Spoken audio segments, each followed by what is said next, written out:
Ang unang bagay na ginawa ko pagkatapos magbalik buhay ay ang hukayin ang libingan ng magandang estudyanteng si Liu Roxu at humiga sa kabaong, niyayakap ang kanyang bangkay at hinalikan ang kanyang mga labi na parang seresa.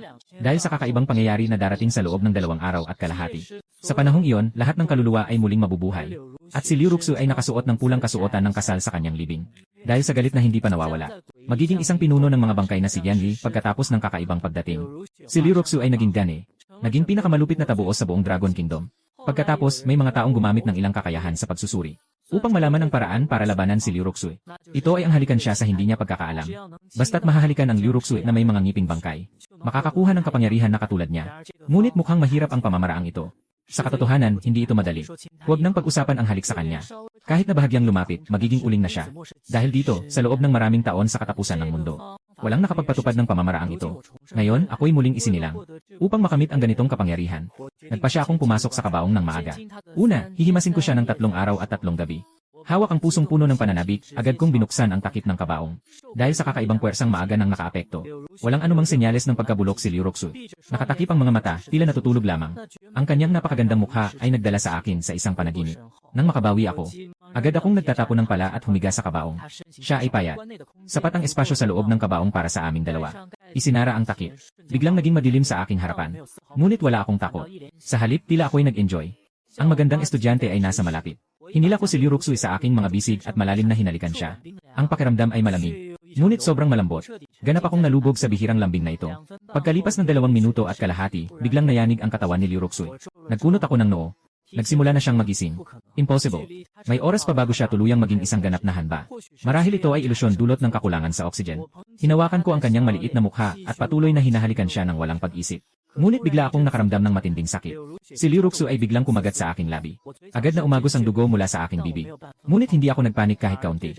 Bumawi ako at kumagat pabalik sa kanyang labi. Si Liu Roxu ay naglabas ng isang mahinang ungol mula sa kanyang lalamunan. Parang sinasabi na ako'y walang hiya. At sa di kalayuan sa mga libingan, may isang lalaki at isang babae na papalapit dito. Master Kong Su. Si Liu Roxu ay nagpakamatay sa suot na pulang kasuotan ng kasal. Sinabi pa na kahit bilang isang multo ay hindi niya ako palalampasin. Kailangan mo talagang tulungan siya. Amitabha. Ako ay isang monghe na dalubhasa sa pagpatay ng mga demonyo sa loob ng 30 taon. Kahit na ito ay masamang espiritu o bungo, madali ko itong mapapangalagaan. At saka, espesyal kong dinala ang espada ng Peachwood.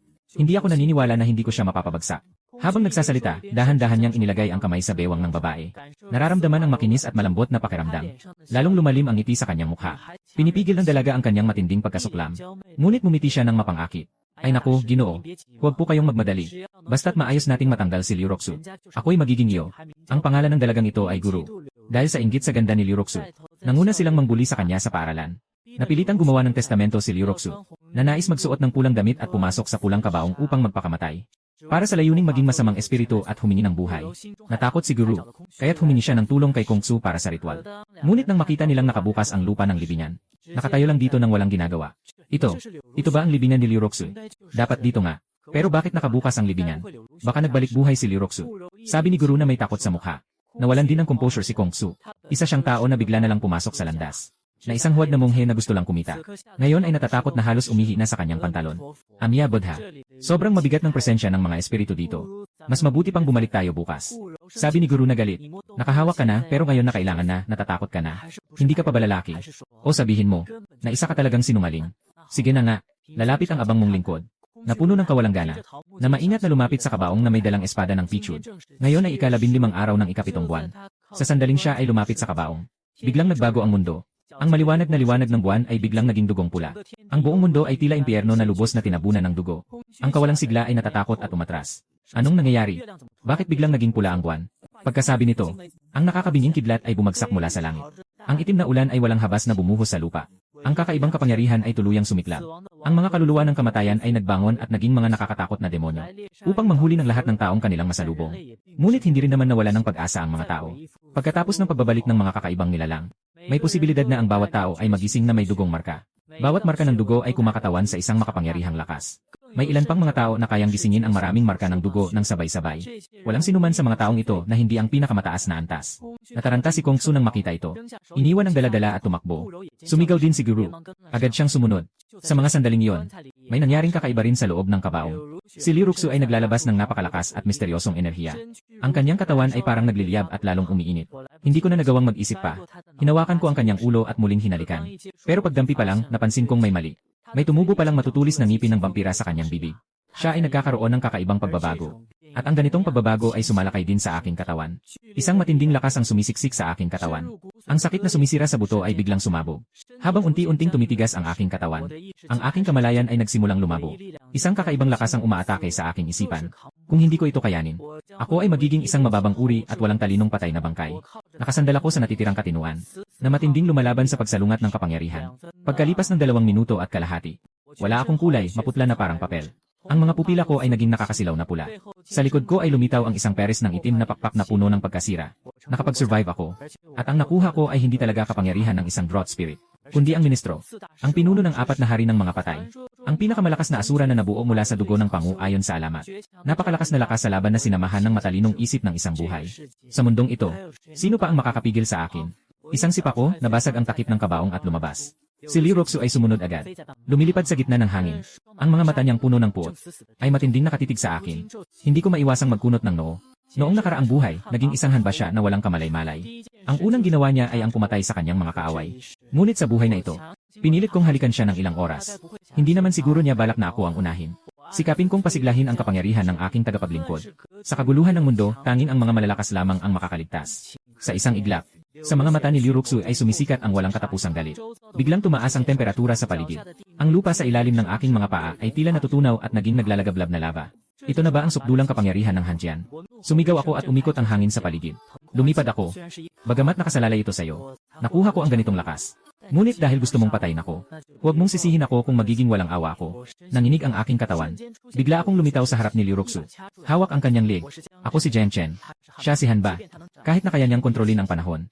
Sa harap ng presyon ng dugo ng isang hari ng mga bungo, kailangan niyang sumuko. Sa ilalim ng ganap na presyon sa malapit na laban, ang dating nakakatakot na Liuroxu, sa sandaling ito para siyang maamong tupa. Ngunit puno ng lungkot ang kanyang mga mata habang nakatingin sa akin. Naiintindihan mo ba ang sinasabi ko? Tanong ko ng mahina. Ngunit sa kanyang mga mata, tanging kalituhan lamang ang makikita. Mukhang hindi siya katulad ko na may ganap na kamalayan. Ito ang ating pinakapayak na pagkakaiba. Kung ganon, tamang-tama, subukan ang aking bagong kakayahan. Tumingin ako sa kanyang leg na parang sa isang swan. Matinding kinagat ko ito. Kumilos siya ng bahagya ngunit hindi makapagpigil. Bilang isang general, mayroon akong 3 pangunahing kakayahan. Ito ay ang kapangyarihan ng hari ng mga patay. Maaari nitong pigilin ang lahat ng kasamaan sa mundo. At iwanan ang tatak ng Panginoon at alipin. Pangalawa, hindi ito mamamatay o mawawala. Maaari nitong walang hanggan na ibalik ang katawan gamit ang dugo. Pangatlo, pagpatay at ebolusyon. Sa pagpatay sa mga demonyo, maaari mong walang limitasyong pataasin ang iyong lakas. Pagkatapos bitawan ang kamay. Maingat kong sinuri siya. Napakaganda ng mukha at balingkinita ng katawan. Sa maputlang anyo ng malasakit na kagandahan, may taglay siyang kakaibang alindog.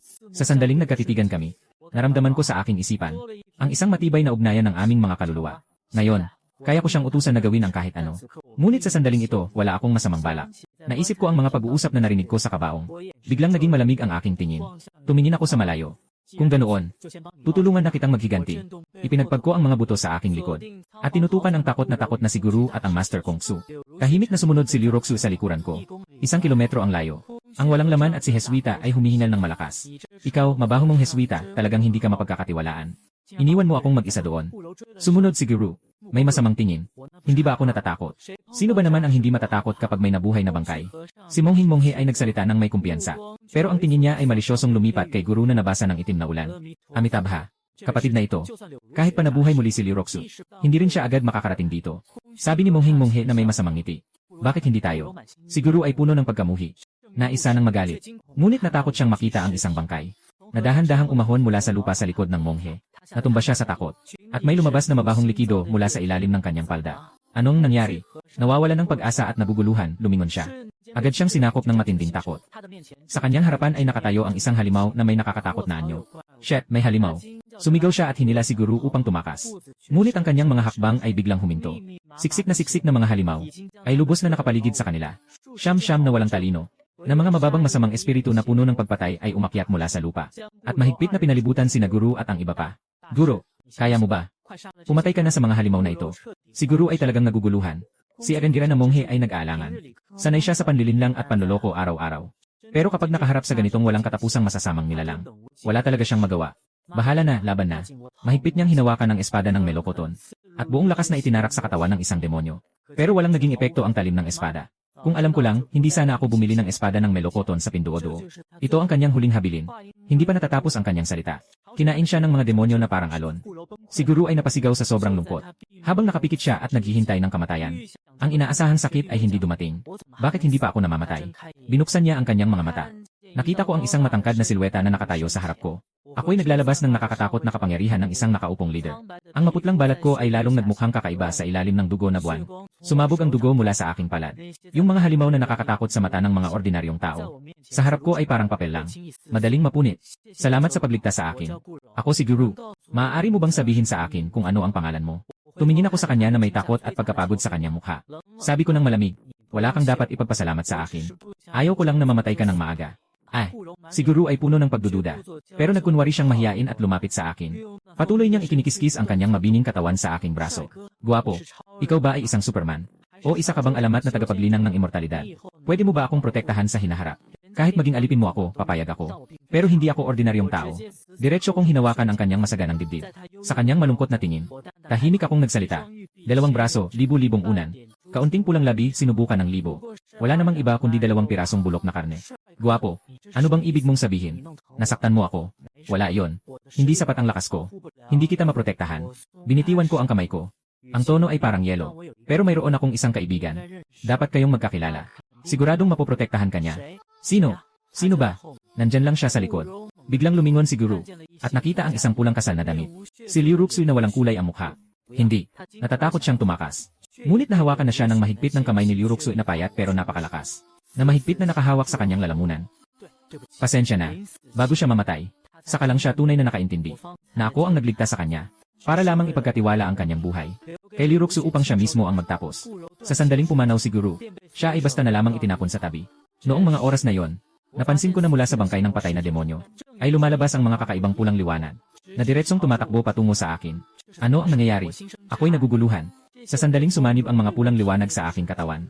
Ang aking kakayahan ay tila mabilis na lumalakas. Ang mga liwanag na ito ay talagang kayang pataasin ang aking lakas.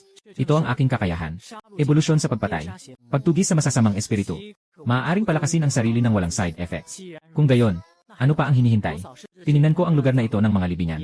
At nagliyab ang ngiti sa aking mga mata. Para sa mga karaniwang tao, ito ay isang napakadelikadong lugar na puno ng panganib. Ngunit para sa akin, ito ay isang perpektong lugar para sa pag-upgrade. Sa gitna ng mga libingan, 10,000 masasamang espiritu ang patuloy na umaakyat mula sa lupa. Nakikita ang tanawin na parang katapusan ng mundo. Ang aking ngiti ay lalong sumisidhi. Pumatay. Ako'y bumulong. Ang buong katawan ay sumabog ng napakalaking pulang liwanag. Ang mga level na demonyo ay hindi makatiis sa akin. Kahit nakaunting level na demonyo, ay hindi makakaligtas sa kamatayan. Sumali na rin si Liu Ruxu sa labanan. Bilang isang drought demon, kontrolado niya ang mga haligi ng lava. Madali niyang pinaslang ang maraming halimaw. Sa isang laban, ang aking hari ng mga patay ay walang kapantay. Tungkol sa pag-atake ng grupo at pagkuha ng mga halimaw, talagang siya ang mas nakahihigit. Ang mga demonyo ay naging enerhiya na dumaloy sa aking katawan. Nararamdaman kong umiinit ang aking tiyan. Isang matinding pakiramdam ng panggigil ang dumaan sa aking isipan. Nakalampas na. Ayon sa antas ng mga tagapag-ugat ng tao. Sa ngayon, nasa 2nd antas na ako. Pero ang tunay kong lakas ay lampas pa sa 2nd antas. Hindi ako isang demonyo. At hindi rin ako taglay ng dugong may marka. Pagpatay. Ang landas ng aking ebolusyon. Naalala ko ang nakaraang buhay ko kung saan ako ay nasa tuktok ng 9 na antas. Ang emperatris na nagising ang 18 marka ng dugo. Dati, tinitingala ko siya na parang buwan na hindi maaabot. Pero ngayon, naging pinuno na ako. May tiwala akong lubos ko siyang matatalo. Kasabay nito, sa opisina ng militar ng lungsod ng Jianghai, mahigpit ang pagkakakunot ng noo ni Kapitan Li. Sa mga sundalo natin, mayroong 320 tao ang nagising at naging mga tagapagtanggol ng dugo. Kaya nilang buksan ang tunay na anyo ng dugo. Mas epektibo sila laban sa mga masasamang nilalang kumpara sa mga karaniwang sundalo. Napakataas ng kanilang kahusayan. Tumango si Lee. Ang pulang dugo ng masamang dragon sa kanyang braso ay naglalabas ng matinding amoy. Hanggang sa ang pulang baluti ay ganap na bumalot sa kanya. Talagang kakaiba at nakakatakot na kapangyarihan. Pagkatapos, binuksan ng opisyal ang proyeksyon. Kapitan, may isa pang bagay na dapat kong iulat sa iyo. Ayon sa mga larawan ng satellite, sa isang lugar sa Jianghai City, mayroong malaking pag-alon ng enerhiya. Malakas na pag-alon ng enerhiya. May video ba? Sa screen. Habang sinipa ko ang pulang kabaong at lumabas, si Lee ay nagmumuni-muni dahil sa kakaibang kapangyarihan ng muling pagkabuhay ng bangkay. Talagang mukhang medyo kakaiba. Si Lee, hindi pa tapos ito. Kapag pinanood mo pa, maintindihan mo. Habang nagpapatuloy ang eksena, parang isang diablo ako sa impyerno na pinupunit ang mga demonyo. At ang lakas ni Liu Ruxu na parang sinusunog ang langit. Lalo siyang nawalan ng kontrol. Tao ba ito o multo? Kung isa siyang demonyo, bakit siya lalaban sa sarili niyang uri? Pero kung tao siya, Bakit kaya ang weird niya? Kapitan, ayon sa aming investigasyon, ang lalaking ito ay nagngangalang Zutian. Estudyante siya sa Zhengha University of Technology. At ang babae naman ay medyo kakaiba. Ang pangalan niya ay Liu Roxu. Tahimik na nag-isip si Lidui ng matagal. At nag-utos. Dahil tao ito, may posibilidad na makuha siya. Subukan nating makipag-ugnayan kay Zutian. Baka makakuha pa tayo ng kaibigan. Hindi pa natatapos ang kanyang sinasabi. Biglang umingay ang radyo. Ulat.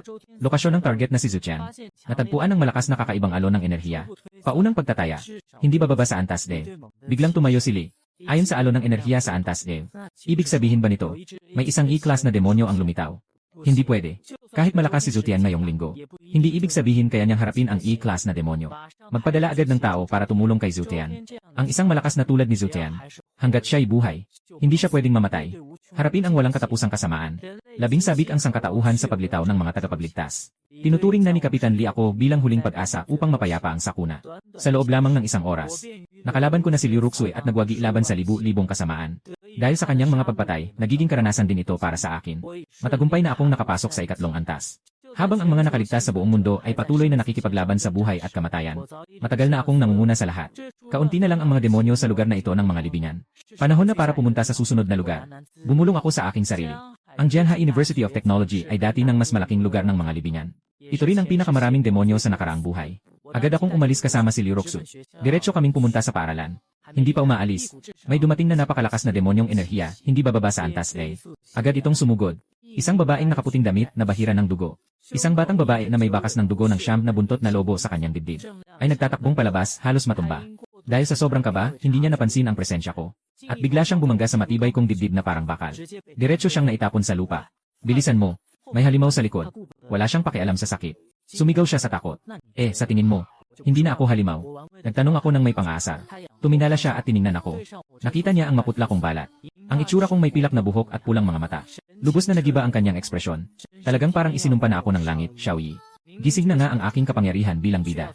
Pero mamamatay pa rin ako sa libingan na ito. Talagang hindi ako makapapayag. Walang masabi ang puso ko. Itong batang babae na may pagka-impyerno. Isa rin pala siyang bihirang taglay ng dugong marka. Kasunod nito, may suot na itim na kasuotang dragon. May hawak na mabagsik na espada. Ang hari ng bangkay ng panahon ng digmaan. Biglang bumaba. Ang demonyong ito ay nagdulot ng takot sa napakaraming tao. Ngunit sa aking mga mata ngayon, ang kanyang muling pagbangon ay talagang hindi sapat. Liu Roxu, puksain mo siya. Nais ko sanang ipagawa kay Liu Roxu. Ngunit ang digmaang patay na may paunang talino ay biglang nakapagsalita. Paos ang boses na parang demonyo. Kinuha mo ang gamit ko. Ikaw ang nangagaw. Oh, may taglay ka na bang talino? Mukhang hindi talaga kita pwedeng hayaang lumakas pa. Kung hindi, magiging banta ka talaga balang araw. Sa harap ng aking tugon, si Liu Roxu ay naglabas ng lakas. Ang paligid ay sumabog ng nag-aapoy na hangin. Ang napakainit na lava ay tumama sa haring sukat ng digmaan. Ang hari ng mga patay ay humahampas ng mahabang espada. Nagsagawa ng isang malaking purple na dragon na ilusyon upang harapin ito. Isang mainay na sigaw. Mamatay. Maraming purple na dragon ang sabay-sabay na lumabas. Nais na lamunin si Liu Roxu. Kahit na siya ay may napakalakas na kapangyarihan. Ngunit si Liu Roxu ay nakapatay sa kanya sa nakaraang buhay. Sa buhay na ito, tiyak na mas magiging malakas siya. Sangkaterbang ahas ng apoy ang sumabog mula sa kanya. At ginawang pagkain ang purple dragon. Nagmamadaling sumalakay. Patay. Si Liu Roxu ay biglang naglabas ng isang malakas na sigaw. Agad na nilamon ng apoy ang katawan ng digmaan. Sa sandaling ang kanyang kaluluwa ay naglaho. Pinahinto ko si Liu Roxu. Ang mga daliri ay parang bakal na panghila. Mahigpit na nakahawak sa liig ng katawan. Bilang hari ng mga bangkay, pinilit kong ipasok ang dugo sa kanyang katawan. Sa sandaling ito, ganap na sumabog ang impeksyon at kapangyarihan ng Zombie King. Ang dating nakakatakot na kamalayan ng Zombie King ay lubos kong binago. Panginoon, ang haring giyera ng mga estado ay nagsalita. Dahil sa aking dugo na nagbago sa kanya, direkta siyang umakyat mula sa antas niya. Pumasok na sa antas niya. Ngayon, ikaw na. Tumingin ako kay Xiaoyi na nakayuko sa tabi. Siyang nanginginig at sumisigaw. Aking, Kuya, huwag mo akong patayin. Mahalaga ako. Iwanan mo ako. Maaari akong maging alipin mo. Oh, narinig kong ninakaw mo ang bagay ng hari ng mga patay. Anong bagay? Ipakita mo sa akin. Si Xiaoyi ay may mukhang nagrereklamo. Pakinggan mo muna ang paliwanag ko. May nakita lang akong puno ng prutas. May isang pulang bunga doon. Nauuhaw ako kaya kinain ko agad. Tapos, hindi pa nga ako tapos kumain. Biglang may lumabas na kakaibang bagay mula sa lupa. Parang may utang pa ako sa kanya ng ilang milyon. Pulang bunga. Pagkatapos mong kumain, nararamdaman mo bang mainit ang buong katawan? Kuya, kumain ka na rin. Hindi ko pinansin. Nakatingin sa bahagyang nakikita niyang mga blood mark ng siyam na buntot na fox sa kanyang dibdib. Yun ay, ito ay, fruto ng Diyos. Ang palatandaan. Itong batang babae na medyo kabado. Sa unang araw pa lang ng apokalipsis, nagkaroon na kami ng pagkakataon na ito. Para kang tanga, swerte ka pa rin. Hinawakan ko ang kanyang balat at napunit ito. Naitatag ko ang pakiramdam ng amo at alagad. Kahit na nakaligtas siya, hindi ko balak gawing zombie siya. Mag-iwan ng isang buhay na tao sa tabi para sa balanse. Hindi naman masama. Kapag naabot na ang koneksyon, malinaw na humupa si Xiaoyi. Mula ngayon, ako na ang iyong pangunahing kapatid. Anong pangalan mo? Ito ba ay kapatid na babae? Sino ang asawa, patay na ba? Ang puti ng balat. Talagang naiinggit ako. Hindi na ako nakapagsalita. Biglang umingay ang mga yapak. Nagmumukha akong naguguluhan habang tinitingnan ang paligid. Nakita ko na may daan-daang armado na mga taga-suso. Ay nakapaligid na sa amin. Anong nangyayari? Napasimangot ako. Matapos kong mabawi ang kapangyarihan ng dakilang general, napasunod ko si Liu Ruxui at ang hari ng mga bangkay ng panahon ng digmaan. Akala ko magsisimula na ang panibagong paglalakbay. Hindi kaya, sa umpisa pa lang, napansin na agad ako ng mga opisyal. Kahit pa humarap ako sa daan-daang may dugong marka. Hindi ako natatakot. Isang kumpas lang ng kamay ko, kaya ko silang gawing abo. Huwag kang mag-alala, kuya. Ako na ang bahala sa'yo. Nagka-middle school syndrome si Xiaoyi. At biglang gustong makipagpatayan. Hinila ko ang mataas niyang ponytail. At agad siyang pinigilan. Kahit gusto mong mamatay. Hindi mo naman kailangang magmadali. Tumabi ka sa likod. Agad siyang nagtago sa likod ko. Isang batang opisyal ng militar ang mabilis na lumapit. Magalang siyang nagbigay galang. Kayo po ba si Zutian? Ako po si Zhao Shan, kapitan ng Blood Mark Squad ng lungsod ng Jianghai. Ayon sa aming pagsusuri, may malakas na kakaibang enerhiya sa paligid. Mukhang may lumitaw na isang nakakatakot na demonyo. Pinadala kami ni Kapitan Lee para tulungan ka. Isang hindi pagkakaunawaan lang pala. Pero malinaw din sa akin, na ako ay tinutugis na ng militar. Nakakatakot na demonyo. Siya ba ang tinutukoy mo? Tinuro ko ang working ng panahon ng mga estado sa aking likuran. Nakita ni Zhao Shan ang katawan na nakasuot ng nabubulok na dragon robe. Isang mataas na bangkay na may nakakatakot na aura. Humigop siya ng malamig na hangin. Ito ay isang E-level na masamang espiritu. Hindi. Tila mas malakas pa kaysa sa E-level na masamang espiritu. Dahil sa kakulangan ng karanasan. Nakaangat ang kanyang mukha sa pagkabigla. Ginoo, hindi ba't nahuli mo ang halimaw na ito? Pero paano ito posible? Matalino ka. Talagang nahuli ko na ang halimaw na ito. Ngunit kailangan ko pa rin magpasalamat sa inyo. Dahil sa mga nakaraang tulong mula sa militar. Kaya't naging magalang ako ng kaunti. Talagang isang nakakatakot na nilalang ang inyong kaharian. Kaya niyang makuha kahit ganitong masamang espiritu. Nagmumuni-muni si Zhao Shan. Habang tinitingnan ang paligid. Nang mapansin ang malamig at dugong uhaw na tingin ni Liu Ruxui, siya ay nanginig. Tumingin siya kay Xiaoyi na mahina. Sa likod ng kanyang instinct, siya ang pinaka-nakakatakot na babae. Isang lobo na nakasuot ng balahibo ng tupa. Agad na umiwas ng tingin. May kailangan ka pa ba? Tanong ko. Wala namang anuman. Kasi kasalukuyang may sakuna. Ginoong Zutian, interesado ka bang sumali sa militar? Upang makapag-ambag para sa sangkatauhan. Sumali sa militar. Pasensya na. Wala akong ganong plano. Diretsahang tinanggihan ko na. Nais kong magtatag ng sarili kong kapangyarihan. Ang pagsali sa militar ay pipigil sa akin. Ginoo Zutian, talagang hindi mo na kailangang mag-isip pa. Malamig ang aking saloobin. Wala nang salita. Sa oras na ito, biglang umingay ang kanyang walkie-talkie. Ulat, may naganap na pagsabog ng mga demonyo sa teknolohiyang unibersidad. Pansamantalang pagtataya, umabot na sa 10,000 demonyo. Ang pinakamalakas na antas ay 10,000 halimaw at na pinuno. Ibig sabihin nito, kahit ang mga may dugong marka, ay mahihirapan ding labanan ito. Sakto, pupunta rin ako sa Technological University. Kaya tutulungan ko na rin kayong lutasin ang problemang ito. Sabi ko ng kalmado. Salamat po, Ginoong Zutian. Tunay nga kayong mabuting tao na tumutulong sa lahat. Lubos ang pasasalamat ni Zhao Shan. Napangiwi ang labi ko. Mabait. Ako ang unang pinagmulan ng mga zombie, si Jian Chen. Ang aking layunin ay sakupin ang mundong puno ng kasamaan. Ang mga pakpak ng buto sa likod ko ay kumikilos. Bitbit ko si Xiaoyi habang lumilipad sa mataas na himpapawid. Sa loob lang ng ilang minuto, dumating na sa Jianhai University of Science and Technology. Tumingala. Ang buong kampus ay ganap na sinakop ng mahigit 30,000 masasamang espiritu. Kakaunti lamang ang mga gising na tagapagdala ng dugo, mga 10 o higit pa. Pagbagsak pa lang, si Liu Ruxui ay napapalibutan ng pumatay na aura. Ang kanyang tingin ay nakatutok sa direksyon ng dormitoryo ng mga babae. Ito ay dormitoryo ng mga babae. Mukhang si Liu Ruxui ay maghihiganti na. Hindi ko siya pinigilan. Sa nakaraang buhay, siya ay namatay dahil sa pang-aapi. Ngayon, ang tadhana ay umiikot. Ang mga utang na ito, kailangang bayaran. Aking kapatid, maari mo ba akong bitawan? Masakit ang ulo ko. Si Xiaoyi ay may luha sa kanyang malalaking mata. Mukha siyang labis na kawawa. Hindi ko siya ganap na ginawang bungo. Sa wakas, ang ganap na sumusunod na puppet ay hindi kasing kawili-wili ng isang buhay na middle school girl. Halos nakalimutan na kita. Umiti ako ng may pag-isip. Sa gitna ng napakaraming masasamang nilalang, pumili siya ng pinakamadaming tao. At basta na lang siyang itinapon doon. Kapatid, pinatay mo ang sariling kapatid. Si Xiaoyi ay humihiyaw habang nahuhulog. Naghihimas ng kanyang puwit at handang magreklamo. Bakit naman ako, isang magandang babae, ay hindi mo man lang pinahalagahan? Paano kung totoong mamatay ako sa pagkahulog? Pero sa susunod na segundo, napakaraming peres ng uhaw sa dugong mga mata sa paligid. Ay tuluyan na siyang natutukan. Ang dami ng masasamang espiritu. Ano nang gagawin ko? Parang kaya ko pang magbago ng anyo. Ang pulang liwanag ng marka ng dugo ng siyam na buntot na lobo sa kanyang dibdib ay biglang sumik. Ang puting liwanag na baluti ay agad na sumanib. Mula sa likuran ay biglang sumabog ang siyam na kaakit-akit na puting buntot ng fox. Demon Fire ng Kinkyu. Ang maputlang asul na apoy ng demonyo ay sumiklab. Sa isang iglap, tinupok nito ang maraming masasamang nilalang at naging abo. Grabe! Ang lakas ko ay napakalakas. Bakit hindi ko ito napansin dati? Hehe. Kung ganon, bakit ako matatakot sa mga demonyo? Lahat kayo mamatay. Hindi ako ipinanganak para sa inyo, Xiaoyi. Ang mga demonyo ay walang hanggan na parang mahabang gabi. Narinig ko na walang lumitaw na tagapagtanggol sa mga demonyo. Napakadali. Naging mataas na katayuan ako. Agad na nahulog ang batang ito sa sariling pagkasiyahan. Samantala, sa bubong ng dormitoryo ng mga babae, ang tanging daanan ay naharang na. Ang walang kwentang si Wang Dalong ay hinila ang babae na kanyang yakap. Patungo sa pasukan ng hagdang bato. Kapatid na Long, mahal na mahal ka ng tao. Kailangan mo talagang isama ako para mabuhay tayo. Huwag kang mag-alala. Kahit sino pa ang mamatay, hindi kita hahayaang mamatay. Hahaha. Tama nga pala. Samahan mo akong tingnan kung ilang demonyo ang nagtipon sa ibaba. Ha? Huwag naman, Longje. Sobrang nakakatakot ng mga demonyo na yon.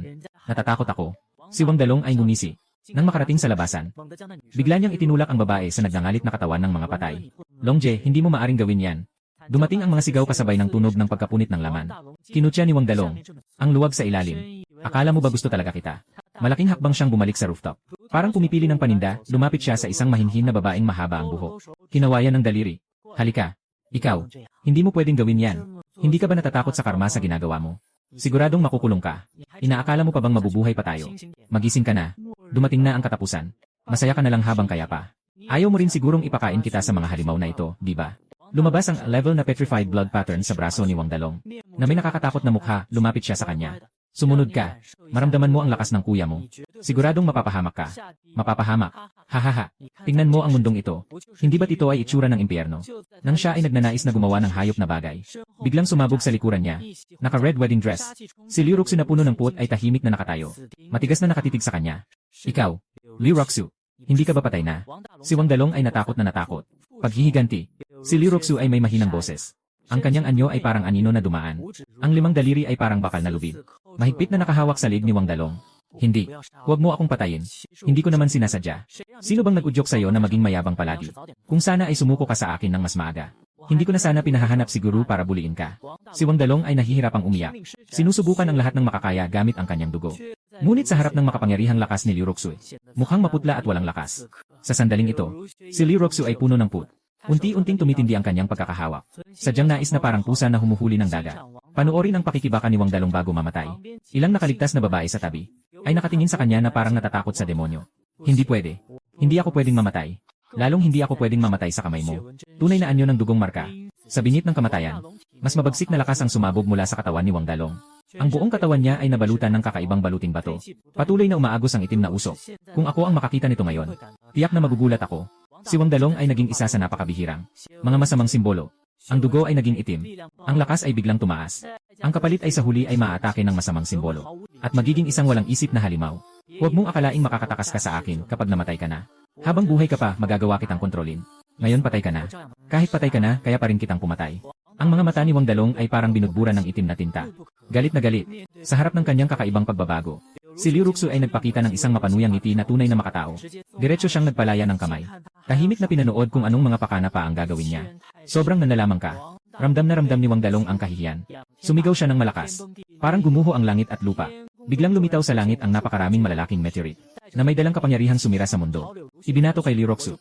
Hindi ako naniniwala na kaya mong harangin ang atake ko. Matamang tinitigan siya ni Wang Dalong. Walang alinlangan niyang pinakawalan ang nakamamatay na suntok. Ngunit, dahan-dahang tuminala si Liu Roxu na parang isang bangkay. Iniunat ang kanyang makinis na daliri. Mahinang itinuro ang mga bulalakaw sa himpapawid. Isang sandali lamang.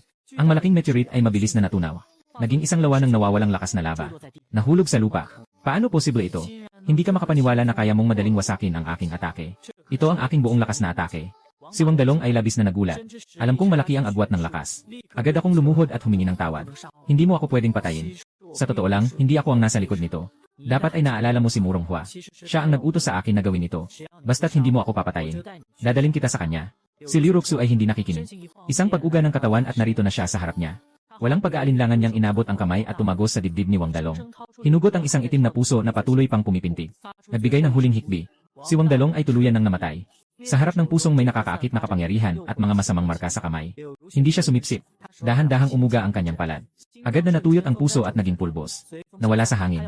Nais niyang tuluyang mawala ang bakas ni Wang Dalong.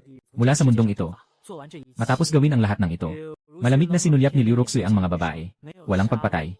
Wala ring tumulong. Diretsong lumiko at umalis. Sa kabilang panig, nakatayo ako sa tuktok ng gusali ng paaralan. Tumingin sa buong paaralan. Ngayon ako'y nakatago sa likod ng eksena. Hayaan ang hari ng mga patay sa digmaan na mag-ani ng walang humpay sa mga bangkay. Nagtatamasa ng tuloy-tuloy na karanasan na bumabalik sa kanya. Sa sandaling lumitaw si Liu Roxu. Bilang kanyang amo, agad kong naramdaman. Naresolba na ba? Tuminala ako at tinanong siya. Walang ekspresyon si Liu Roxu. Ngunit gamit ang paos at walang emosyon na tinig. Dahan-dahan siyang nagsalita ng ilang salita. Tulungan mo ako. Patayin. Si Murong Hua. Tinaas ko ang aking kilay. Kumindat ako ng kaunti. Huwag kang mag-alala. Nandito lang siya sa paaralang ito. Kilala ko si Murong Hua mula sa aking nakaraang buhay. Kaklase ko siya. Ang ama niya ay mataas na opisyal sa militar ng kabisera. Sa unang araw ng pagsabog ng katapusan, agad siyang kinuha ng mga armadong puwersa na ipinadala ng kanyang ama. Kalaunan, nagtatag ang pamilya Murong ng malaking kanlungan. Naging parang mga emperador sa lupa. Ngunit hindi ito mahalaga sa akin. Dahil gusto ni Liu Roxu na mamatay siya. Siyempre, hindi ko tatanggihan. Kung ganoon, sumama ka sa akin para patayin si Murong Hua. Hinawakan ko ang kamay ni Liu Roxu. Malambot pa rin ang kanyang kamay. Walang kahit anong pakiramdam ng pagka-zombie. Ito ay nagbigay sa akin ng kaunting panghihinayang. Bagamat ako'y malakas, napakatigasin ng katawan. Maasahan lamang ang pagpapalakas sa hinaharap upang mapabuti ito. Ayon sa alaala, hindi lamang si Murong Hua sa dormitoryo, kundi sa kabutihang palad ay nagising bilang isang blood marker. Kasama si Liu Roxu, bigla kaming lumitaw. Sa harap ng pinto ng dormitoryo ng mga lalaki, napapalibutan ng mga masamang espiritu ang dormitoryo. Ngunit hindi makalampas sa hangganan. Sa pintuan ay nakatayo ang isang nabubulok na pader ng laman at dugo, na humaharang sa grupong ito ng mga mababang uri ng demonyo. Nagsimulang magbalik ang alaala. Ito ay isang hadlang na itinayo ng isang tagapagtatak ng dugo na nag-alay ng buhay. Siyang nagligtas sa mga tao sa loob ng gusali. Ngunit wala akong pag-alinlangan. Sinipa ko ito. Ang kapasidad ng pader ng laman ay umabot na sa hangganan. Biglang sumabog. Maruming dugo ay sumabog. Ngunit hindi ako nahawahan kahit kaunti. Sige na. Nandyan si Murong Hua sa ikatlong palapag. Silid 303. Bumulong ako kay Liu Roxu. Tahimik siyang pumasok sa gusali ng dormitoryo. Nang mabasag ang pader ng laman, ang mga nababaliw na demonyo ay sumalakay na parang alon. Ngunit walang isa mang naglakas loob na umatake sa akin. Nasa pagitan ako ng mga tao at ng mga demonyo. Ang presensya ng hari ng mga patay sa akin ay talagang nagpapakaba sa kanila. Kayong mga multo, maging bahagi kayong lahat ng aking sarili. Agad kong ginamit ang bagong kakayahan na na-unlock sa ikalawang antas. Pagsipsip ng dugo, sa isang iglap, tumigil ang lahat ng galaw ng mga demonyo. Mga guhit ng dugo ang hinugot mula sa kanilang nanlulumong katawan. At lahat ay dumaloy papunta sa akin. Kasabay ng kanilang mga daing ng sakit. Kada kaday nawala ang libo-libong masasamang espiritu sa isang iglap, nilamon ang kanilang dugo. Naging mga patay na bangkay sa lupa. Lalong naging mapula ang aking mga mata. Parang may dugo na bababa mula rito. Malawakang pag-inom ng dugo para makabawi. Kasabay ng pag-unlad sa pagpatay. Ang laban-laban ay walang talo. Talagang isang kakaibang kakayahan. Ako'y napapailing.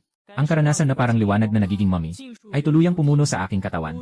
Siguro kung makakahuli pa ako ng ilang libong masamang espiritu, makakapasok na ako sa ika-4 na antas. Nilingon ko ang malayo sa dilim ng gabi. Nagsasalita ng bulong. Samantala, sa kwarto ng mga lalaki 303, dahil sa proteksyon ng pader, dito ay hindi pa nagkaroon ng malaking kaguluhan. Si Murong Hua na may berdeng buhok ay nakatingin sa labas habang naninigarilyo. Isang lalaking estudyante ang pumasok na may mukha ng pag-aalala. Huwag Hindi ko alam kung ano ang nangyari. Biglang sumabog ang pader ng karne na humaharang sa dormitoryo. Nagbago ang mukha ni Murong Hua. Anong nangyari? Kanina lang ay maayos pa lahat. Bakit biglang sumabog? Parang may tao na sumabog dito. At lahat ng mga demonyo sa paligid ng dormitoryo natin ay patay na. Hindi ko alam kung sino ang gumawa nito. Ang batang lalaki ay nagmadali. Nang marinig ito, ang tensyon sa mga mata ni Murong Hua ay agad na naging kasabikan. Mukhang may lumitaw na isang makapangyarihang tagapagdala ng dugo. Saktong-sakto, maaari siyang maging bodyguard ng binatang ito. Lumabas kayo at tingnan. Hanapin ang taong ito. Basta't gusto niyang maging bodyguard ng binatang ito. Buwan ng sahod na 100,000,000. Pagkasabi nito, lahat ay humigop ng malamig na hangin. Ngunit walang naglakas loob na magtanong. Alam ng lahat na malalim ang kanyang koneksyon. Minsan lang bumalik ang panganay sa dormitoryo at naharap sa katapusan ng mundo. Ngunit talagang may dahilan siyang maging mayabang. Kuya Hua, aasikasuhin ko na siya para sa'yo. Huwag mo akong iwan kapag tumakas ka. Nandito rin ako, Kuya Hua. Tutulong din ako sa paghahanap sa kanya. Para sa kaligtasan, nagmamadali ang mga kasama sa kwarto na magpakitang gilas. Ang tatay ko ay isang mataas na opisyal sa militar. At mabilis na dumating ang mga tao na ipinadala niya. Magtatayo tayo ng kanlungan sa hinaharap. Tiyak na may isa sa inyo sa mga yi na upuan. Si Murong Hua ay masiglang nagpipinta ng malaking plano. Ngunit biglang may pumasok na may puwersa sa pintuan. Nagalit siyang lumingon at sumigaw. Sino ang may ganang saktan ang pintuan ng aking dorm? Ngunit sa sandaling makita ang eksena sa pintuan, nakatitig siya ng matindi, napuno ng labis na pagkabigla, dahil sa kanyang harapan, ay isang kakaibang kasal na damit, na walang buhay na presensya ni Liu Roxu. Ikaw, nakatitig si Murong Hua. Hindi makapagsalita ng buo. Walang awa si Liu Roxu. Agad na tumaas ang temperatura sa dormitoryo sa higit sa 100 grado. Walang laban ang ilang karaniwang kasama sa silid. Sa isang iglap, naging mga tuyong bangkay sila. Sa ibaba, sa pamamagitan ng kontratang koneksyon ng kaluluwa. Naramdaman ko ang lahat sa itaas ng malinaw. Paano ka nandito? Hindi ka ba namatay? Mahigpit na kunot ang noo ni Murong Hua. Walang pag-aalinlangan niyang ginamit ang tunay na anyo ng blood mark. May lumitaw na itim na hugis buwan sa kanyang noo. Naging parang wala ang buong katawan niya. Naging isang itim na anino. Bakit mo hinayaan si Nawang Dalong na ibuli ako? Galit na nakatitig si Liu Ruxu sa kanya, puno ng pagnanais pumatay. Ang dating takot ni Murong Hua ay biglang naging paghamak. Hahaha, talagang hindi kita gusto. May problema ba? Dapat sana ay makipaglaro si Wang Dalong sa'yo ng maayos. Pero yung tamad na yon, walang silbi. Hindi pa nga kayang makuha ang katulad mong babae. Kung ganon, kailangan na lang ipahanap ni Guru ang ibang tao para ihiwalay ka. Sabi na, ang kanyang mga mata ay puno ng galit. Isang itim na usok ang sumabog mula sa kanyang mga kamay. Pumasok ito sa mga nakabangkay sa paligid. Ang mga nakabangkay ay kakaibang tumayo. Naging mga walang isip na manliligalig. Patayin siya. Agad na nag-utos si Murong Hua. Pero sa harap ng napakataas na init, si Liu Ruxu ay bahagyang iginagalaw lang ang kamay. At ang mga papet ay naging abo. May kaunting lakas ka rin. Mukhang pagkatapos mong mamatay, naging katulad ka rin ng mga halimaw na yon. Bagaman nagulat si Murong Hua, hindi siya nataranta. Subukan natin ang isang ito. Siya ay tuluyang naging isang malaking itim na anino, na hindi pinapansin ang pinsalang pisikal at kayang pumasok sa isipan. Ito ang kanyang lihim na baraha. Basta't magtagumpay, si Liu Ruxu ay tuluyan ng magiging kanyang puppeteer. Kahit na ang aking pagiging walang talo ay tumatagal lamang ng ilang segundo. Pero para sa'yo, sapat na yon. Kahit na magpanggap kang patay, isa ka pa ring babae. Dapat ang mga babae ay matapat na lumuhod sa mga paa ng lalaki. Malamig na sinabi ni Murong Hua. Diretso itong tumama sa kaalaman ni Liu Ruxu. Ngunit sa unang kontak pa lang, nagtaka siya. Si Liu Ruxu ay aking patay na alipin. Nangahas kang agawin ang tao sa teritoryo ko. Nasa ibaba ako at napangisi ng malamig. Isang nakakatakot na presensya ng hari ng mga vampira. Sumunod sa mental na marka. Direktang punit ang kaluluwa niya pabalik.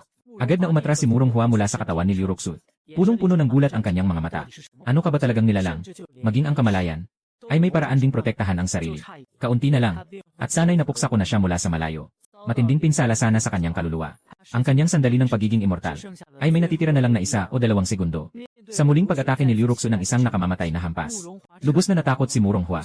Hindi pwede. Kailangan kong umalis dito. Kung hindi, mamamatay rin ako balang araw. Masamang tumingin siya kay Liu Ruxu. Walang pag-aalinlangang tumalon palabas ng bintana.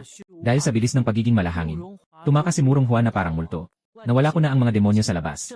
Nang akala niya ay nakatakas na siya, bigla na lang may lumitaw na isang grupo sa harap. Ito ay ang Blood Markers Squad ng militar. Agad na natuwa si Murong Hua.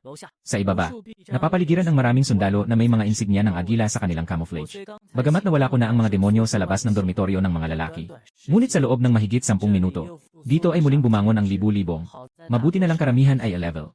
Kaya't ang mga sundalo sa tulong ng mga hot weapon at mga kasamang blood markers ay nakakasabay pa rin. Tulungan mo ako. Ang tatay ko ay si Murong Qingshan. Ako si Murong Hua. Naging isang itim na anino. Si Murong Hua, na may kakaibang itim na usok sa katawan, ay parang nakakita ng kamag-anak. Sumigaw siya sa mga sundalo. Nagulat at nagdududa ang mga sundalo habang itinutok ang kanilang mga baril. Ngunit ang opisyal na namumuno ay tila labis na nasabi. Isa siya sa pangunahing tauhan ni Murong Qingshan. Ang Elite Squad. Ikaw si Murong Hua. Ako ang kapitan na si Black Hawk. Sa utos ng iyong ama, dadalahin kita palayo. Ayos lang. Ngunit may mga demonyo sa likod kong humahabol. Tulungan niyo akong tapusin siya. Tumango si Black Hawk bilang pagsang-ayon. Si Murong Hua ay nagkaroon ng tiwala. Mabilis na umakyat sa mga patong-patong na proteksyon. Sa susunod na segundo, si Liu Ruxu ay biglang lumitaw na parang multo. Matinding nakatutok kay Murong Hua. Ikaw ba'y tao o masamang espiritu? Malakas na binalaan ni Heiyin. Ngunit nahuli siya sa mga walang buhay na mata ni Liu Ruxu. Agad siyang parang nahulog sa yelo. Pawis na pawis. Ako. Siyang papatayin. Umalis kayo. Dahan-dahang nagsalita si Liu Ruxu. Hindi pwede. Matigas na sinabi ni Black Hawk. Marahil may galit ka sa kanya. Ngunit ngayon ay sumiklab ang sakuna. Anong galit ang hindi pwedeng ipagpaliban? Maliit na dalaga. Siya ay anak pa rin ni Murong Qingshan. Marahil mayroon kang kaunting lakas. Ngunit huwag kang gumawa ng anumang padalos-dalos na bagay. Ang presensya ni Liu Ruxu ay lalong naging malamig. Ang buhay ng mga mayayaman at makapangyarihan ay mahalaga rin. Hindi ba mahalaga ang buhay ko? Nagkaisa sila para apihin ako. Sa huli, pinilit nila akong mamatay. Kasalanan ko rin ba ang lahat ng ito?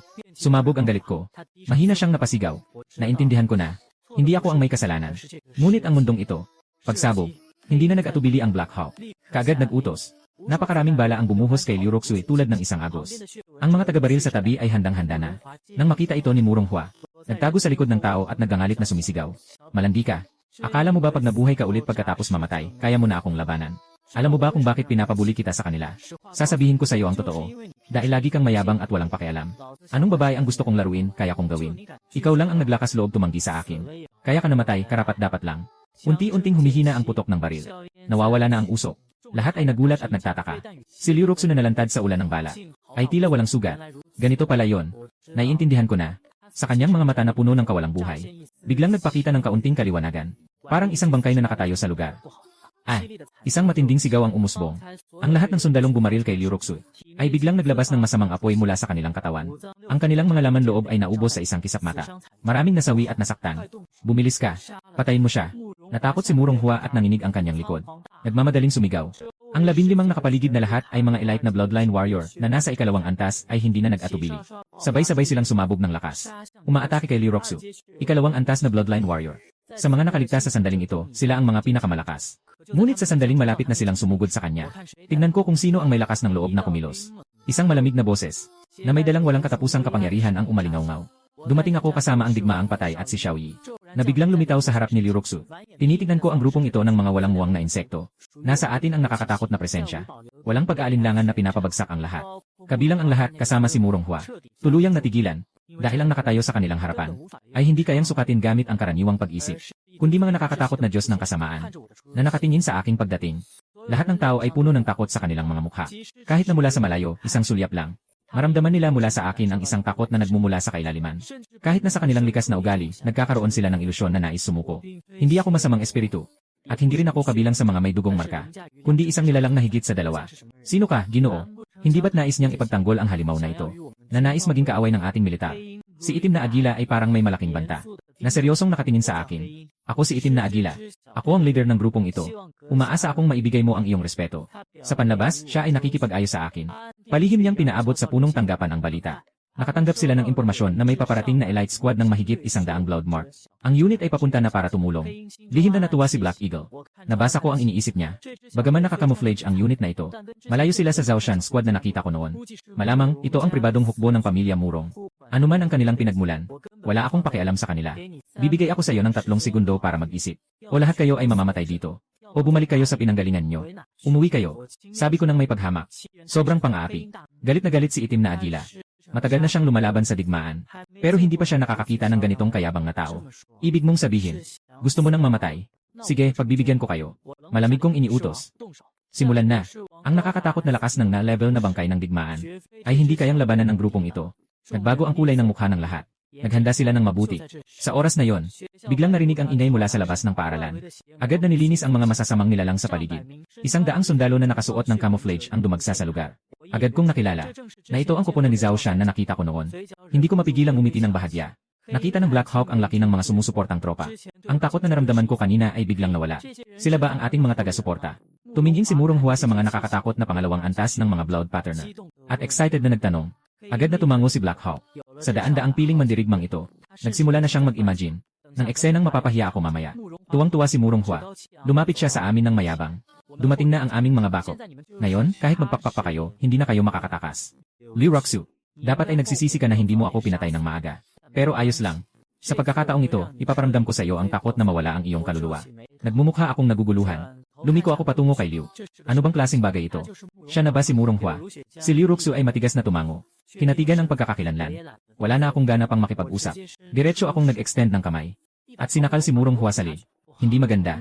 Si Murong Hua ay nagulat na nagkulang sa kulay. Walang pag-aalinlangan na sinimulan ang kanyang tunay na anyo ng dugo. Naging isang anino ng kawalang kabuluhan.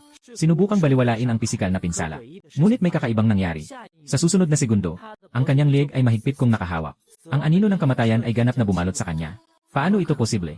Ako ay tiyak na walang kapantay. Gulat na gulat si Murong Hua habang nakatingin sa akin. Mamatay ka na.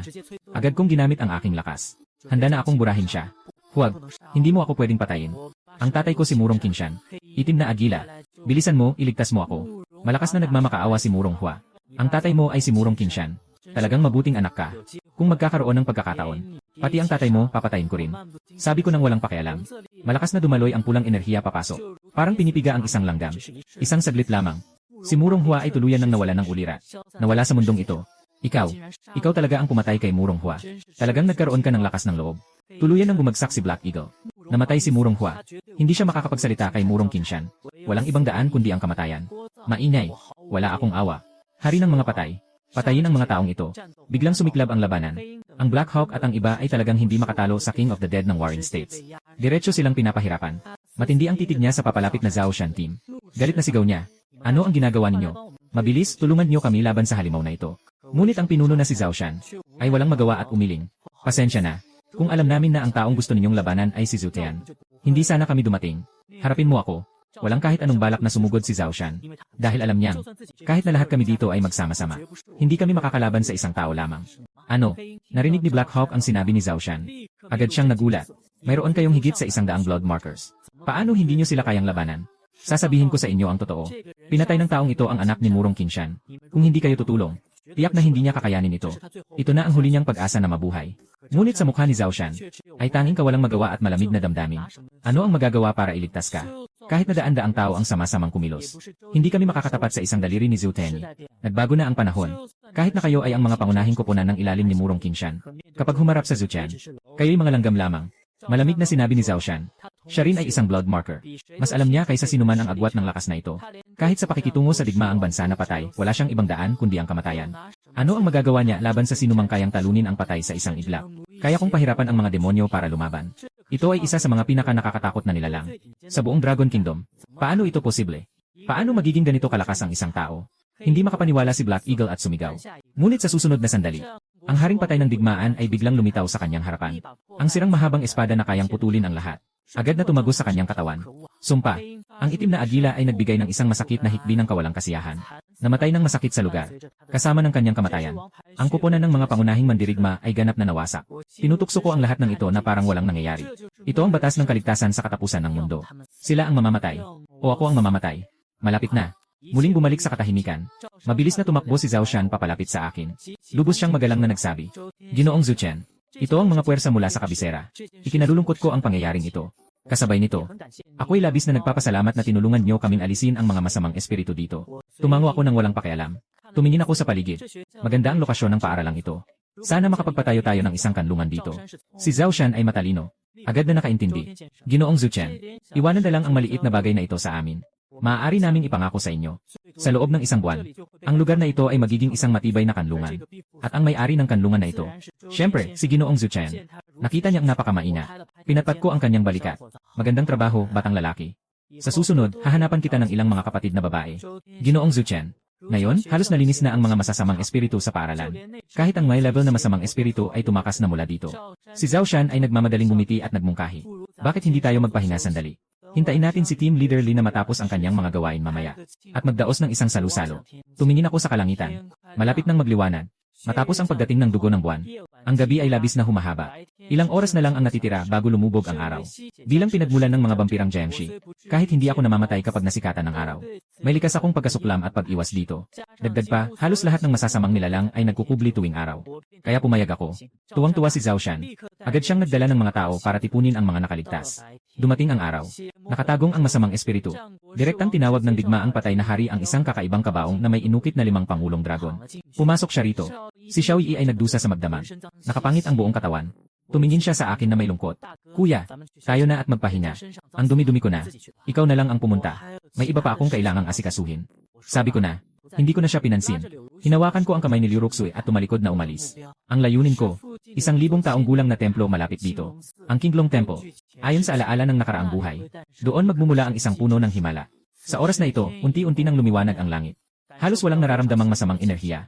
Pagpasok sa templo, nagkalat ang mga putol na kamay at paa sa lupa. Walang kahit anong kalinisan ng Budismo. Sa halip, parang isang impyerno sa lupa. Kasama si Liu Ruxui, naghanap kami sa loob. At tumingin sa ilang bakanteng silid. Sa ikatlong silid na labis na malinis. Isang sulyap ko. Napansin kong may nakalatag na pambabaeng masturbator sa kama. Ito pala ay silid ng madre. Hindi maikakaila. Talagang mahirap ang buhay ng madre na ito. Sikretong nagreklamo ako. Lumapit si Liu Ruxui na puno ng kuryosidad. At tinanong gamit ang maingay at matigas na boses. Ano yon? Wala yon. Hindi ko alam kung sino ang nag-iwan ng laruan dito. Tingnan natin ang unahan. Nagbitiw lang ako ng isang palusot. Hinila ko siya at mabilis kaming umalis. Diretso kami sa Maitreya Hall. Sa loob ng hall, ang malaking Maitreya Buddha ay tila nakangiti habang nakatingin sa amin. Sa ilalim ng anino ng katapusan ng mundo, lalo siyang naging nakakatakot. Sa harap ng rebulto, nagkalat ang mga bangkay ng mga monghe at masasamang nilalang. Lahat ng mga bangkay ay naglalabas ng kakaibang itim na usok, na patuloy na nagtitipon sa gitna. At sa gitnang iyon, nakatagilid ang isang kalansay na may makulay na kasuotan. Mas kakaiba pa. Sa ibabaw ng ulo ng kalansay na yon, ay biglang tumubo ang isang napakaganda at kaakit-akit na bulaklak. Tinitingnan ang kahanga-hangang bulaklak na ito na isinilang ng puno ng himala. Bahagyang nakangiti ang aking mga labi. Inaasahang ilang araw na lang at mamumunga na ito. Ngunit ayaw kong maghintay ng ganun katagal. Agad kong pinunit ang bulaklak. Walang pag-aalinlangan kong isinubo ito. Nawala ang bulaklak. Agad na nalanta ang mga buto sa harapan. Sa isang kisap mata, naging alikabok ito. Ganap na naglaho. Ang mabagsik na enerhiya ay biglang sumabog sa loob ng aking katawan. Kung isang ordinaryong tao ang magtatangkang lunukin ang bulaklak ng himala, tiyak na lalamunin siya ng kapangyarihan at magiging isang demonyo. Pero ang aking katawan na hindi namamatay. Madali ko lang itong natunaw at naproseso. At nakaramdam pa ako ng isang hindi pa nararanasang kaluwagan. Ika-4 na antas. Nakaabot ako sa ika-4 na antas. Kasunod nito, ay isang mas nakakatakot na bagong kakayahan. Diyos ng dugo. Maaari kong gawing Diyos ng dugo ang dugo. Bawat patak ay isang buhay. Kung sa hinaharap ay makakapagtipon ng walang hangganang dagat ng dugo. Hanggat hindi natutuyo ang dagat ng dugo. Masasabi kong ako ay tunay na hindi namamatay at hindi nawawala. Ang ika-4 na antas ay pamantayan ko lamang. Ang tunay na lakas ko ay lubos ng lampas sa ika-8 antas. Pati na sa mga ika-9 na antas na may dugong marka. Tungkol naman sa mga demonyo. Maliban na lang kung yaya level na demonyo, wala silang kakayahang magdulot ng anumang banta sa akin. Ang makapangyarihang puwersa ni Zheng Chen na kayang wasakin ang mundo, ay ngayon ay unti-unti nang lumalabas sa akin. Habang patuloy na lumalakas ang aking kapangyarihan, pati si Liu Roxui na isa kong alipin ay nadadamay din. Bahagya siyang napakunot noo, at mas luminaw ang kanyang mga mata. Mabilis na bumabalik ang kanyang sariling kamalayan. Parang unti-unti na siyang nagiging isang tunay na tao. Hindi ko lang alam kung may tibok pa ang puso niya. Iniisip ko, diretsyo kong inilagay ang kamay ko sa kanyang dibdib. Malambot at bahagyang malamig ang aking naramdaman. Ang zombie ay talagang namumuhay sa pagitan ng buhay at kamatayan. Maaaring sabihin patay na siya, pero maaari ring sabihin buhay pa. Maingat kong naramdaman, bagaman mabagal ang tibok ng puso, pero may naririnig pa rin. Sikretong iniisip ko, binitiwan ko ang kamay. Sa panahong iyon, hindi tumutol si Liu Roxu. Ngunit napansin ko ang kanyang maputlang pisngi, na bahagyang namula, at tila nahihiya. Sige, damhin mo ang tibok ng puso. Bahagyang umangat ang aking labi. Hindi ko maiwasang maalala ang unang pagkakataon na lihim ko siyang hinalikan. Hindi ko alam kung ito ay likas na ugali o muling pagkamalay. Direkta niya akong kinagat noon. Muli kong sinubukan ang tibok ng kanyang puso. Sa pagkakataong ito, mas maliwanag ang kanyang reaksyon. Ang kanyang katawan ay bahagyang nanginginig na parang isang buhay na tao. Ang kanyang mga mata ay lalong naging malabo. Hindi na maaga. Dahil nakuha na ang bulaklak ng himala. Dapat na tayong umalis dito. Kakaalis ko lang. Biglang may narinig akong malinis na tunog mula sa katabing silid. Nagtaka ako. Agad akong lumingon. Sumunod sa tunog, may lumitaw na anino sa unahan. Ito ay isang batang babae na nakasuot ng kulay beige na damit. Siya ay nagmamadaling tumakbo papuntang basement. Binuksan ang pinto ng basement. Isang malamig na hangin na may masamang pakiramdam ang sumalubong. Naramdaman ko sa aking instinct ang kakaiba at panganib sa loob. May mga kakaibang bagay sa basement na ito. Tila may nakatagong makapangyarihang masama. Sikapin kong isipin ito. Ngunit sa aking kasalukuyang lakas, kasama si Liu Roxu sa aking tabi. Kahit na makatagpo ako ng isang napakamasamang nilalang, maaari pa rin akong makaligtas. Ang maliit na batang babae ay nagpanik at mabilis na pumasok. Sinundan ko si Liu Roxu ng mabilis. Dumaan sa makitid na pasilyo. Biglang lumawak ang espasyo. Bagaman madilim at mamasa-masa ang basement, wala namang nakakatakot na tanawin na inaasahan. Narinig ang isang sigaw. Siniguro kong pumunta sa pinagmulan ng tunog. Nakita ko ang isang batang babae na nanginginig habang nakatingin sa harap. Parang nakakita siya ng isang di maipaliwanag na takot. Nakakunot ang aking noo at tumingin. At hindi ko napigilang humigop ng malamig na hangin. Nakita ko sa pader na mahigpit na nakabuhol ang isang malaking itim na anino. Ang anino ay walang anyo tulad ng isang kaluluwa, na may nakasabit na isang pulang umiikot na mata. At ang nagpatibay sa aninong ito sa pader ay isang mahabang tabak na ganap na itim. Ang mahabang espada ay hindi dapat itim, kundi unti-unting nasasalanta ng kapangyarihan ng multo. Ano ba itong nakakatakot na bagay na ito? Kahit na muling isilang, hindi ko pa kailanman nakita ang ganitong nakasisindak na nilalang. Ang puwersa ng selyo sa mahabang espada ay unti-unting nauubos. Kapag naubos na, tiyak na lalabas ang multo. Maging sanhi ng pagkawasak ng mundo. Kailangang lutasin ang banta ng maaga. Kung hindi, mas magiging mahirap ang sitwasyon sa hinaharap. Hindi pa ako kumikilos ng padalos-dalos. Liu Roxu, kumilos ka. Patayin ang nilalang na ito. Bahagyang tumango si Liu Roxu. Biglang tumaas ang temperatura sa basement. Isang nakakatakot na apoy na parang ahas ang lumabas, naglalabas ng dila. At sumugod patungo sa anino ng multo. Pero isang nakakagulat na pangyayari ang naganap. Ang anino ng multo ay parang isang itim na butas. Sa mismong sandali ng pagkakadikit, nilamon nito ng buo ang apoy na ahas. Hindi matanggap ni Liu Roxu. Itinaas ang kamay upang tawagin ang mas nakakatakot na lava. Ngunit tila pumasok ito sa dagat na parang isang baka. Lahat ay sinipsip ng anino ng demonyo. Ang mga masamang espiritu na nakatago dito, tila kayang lamunin ang lahat sa mundo. At wala itong pisikal na anyo. Sakto itong kumipigil sa aking kakayahang sumipsip ng dugo. Umungol ako ng malamig. Kung ganoon, subukan ko na lang direktang paglinisin. Talagang gusto kong gawin ito mismo. Biglang mabilis na gumalaw ang pulang mata sa noo ng anino. Isang pulang liwanag ang tumutok sa akin. Agad kong naramdaman ang puwersang pilit binabago ang aking isip. Agad akong kumilos para supilin ito. Mukhang napansin nitong hindi ako kayang impluwensyahan. Biglang kumislap ang pulang liwanag. At agad itong tumama sa batang babae sa tabi. Ang batang babae ay sadyang inosente pa. Sa isang iglap, baka sa mukha niya ang labis na takot. Hindi na ako nag-alinlangan. Mabilis akong lumapit. At agad kong hinawakan ang leeg ng itim na anino. Sa mismong sandali ng pagdikit. Nakakabahalang puwersa. Parang nais akong hilahin ng buong buo. At ipagsama-sama. Wala akong takot. Ang lakas ni Zhang Chen ay sumabog. At matinding pinigilan. Ang anino ng multo na naitaga ng mahabang espada ay matinding lumaban. Ngunit sa ilalim ng aking kapangyarihan, lahat ay walang kabuluhan. Ang kanyang orihinal na itim at walang laman na katawan, ay unti-unting naisasama sa aking lakas ng dugo, na nagiging pula, at pinapanday ito bilang alipin. Ito ang aking unang pagsubok sa mga demonyo. Ang oras ay lumilipas ng dahan-dahan. Karamihan sa mga anino ay naging kakaibang pula. Kahit ang mahabang espada ay nawala ng itim. Nagliliwanag ng dugong liwanag. Mangyayari na. Sa mga sandaling iyon, biglang lumitaw ang nakakatakot na mukha ng multo. Parang nais akong lamunin ng buo. Ang pulang mata ng multo ay mas lalong umikot. Ang pulang liwanag ay tumatago sa akin na parang kutsilyo. Anong tinitingin-tingin mo? Subukan mong tumingin ulit. Bigla akong nagalit. Nakatingin pa rin sa akin ng matindi ang mata ng multo. Ikaw ang may kasalanan nito. Ginawa kong parang pangil ang mga daliri ko. Bigla kong sinaksak ang mata ng multo. Kasabay ng srak. Isang malagkit na tunog ng pagkapunit. Hindi ko akalaing nabunot ko ang pulang mata na yon. Ang multo ay napaungol ng malakas at masakit. Napangisi ako ng malamig. Diretso kong isinubo ang mata ng multo. Ninuya ko iyon ng 2 beses. Nilamon sa tiyan. Napaka-espesyal ng lasa. Parang kumakain ng jelly. Ang matinding kilos na ito ay nagdulot ng takot sa multo. Hindi na ito nag-atubiling. Piliting ihiwalay ang ulo sa katawan na aking pinagsani. Nais makatakbo. Gustong tumakbo. Sana all. Kakaisip ko lang na mahuli ang ulo na ito. Ngunit ang buong basement ay nawala ng suporta dahil sa matinding laban kanina. Nagsimula nang bumagsak ng tuluyan. Ang walang anyong anino ng ulo ay hindi pinansin ang mga nahuhulog na bato. Diretso itong tumakas patungo sa lupa. At ang batang babae sa tabi ay tila maiiwan sa ilalim ng lupa. Siguradong kamatayan ang kahihinatnan. Matapos timbangin ang mga kalamangan at kahinaan, nagpa siya akong itigil ang pagtugis.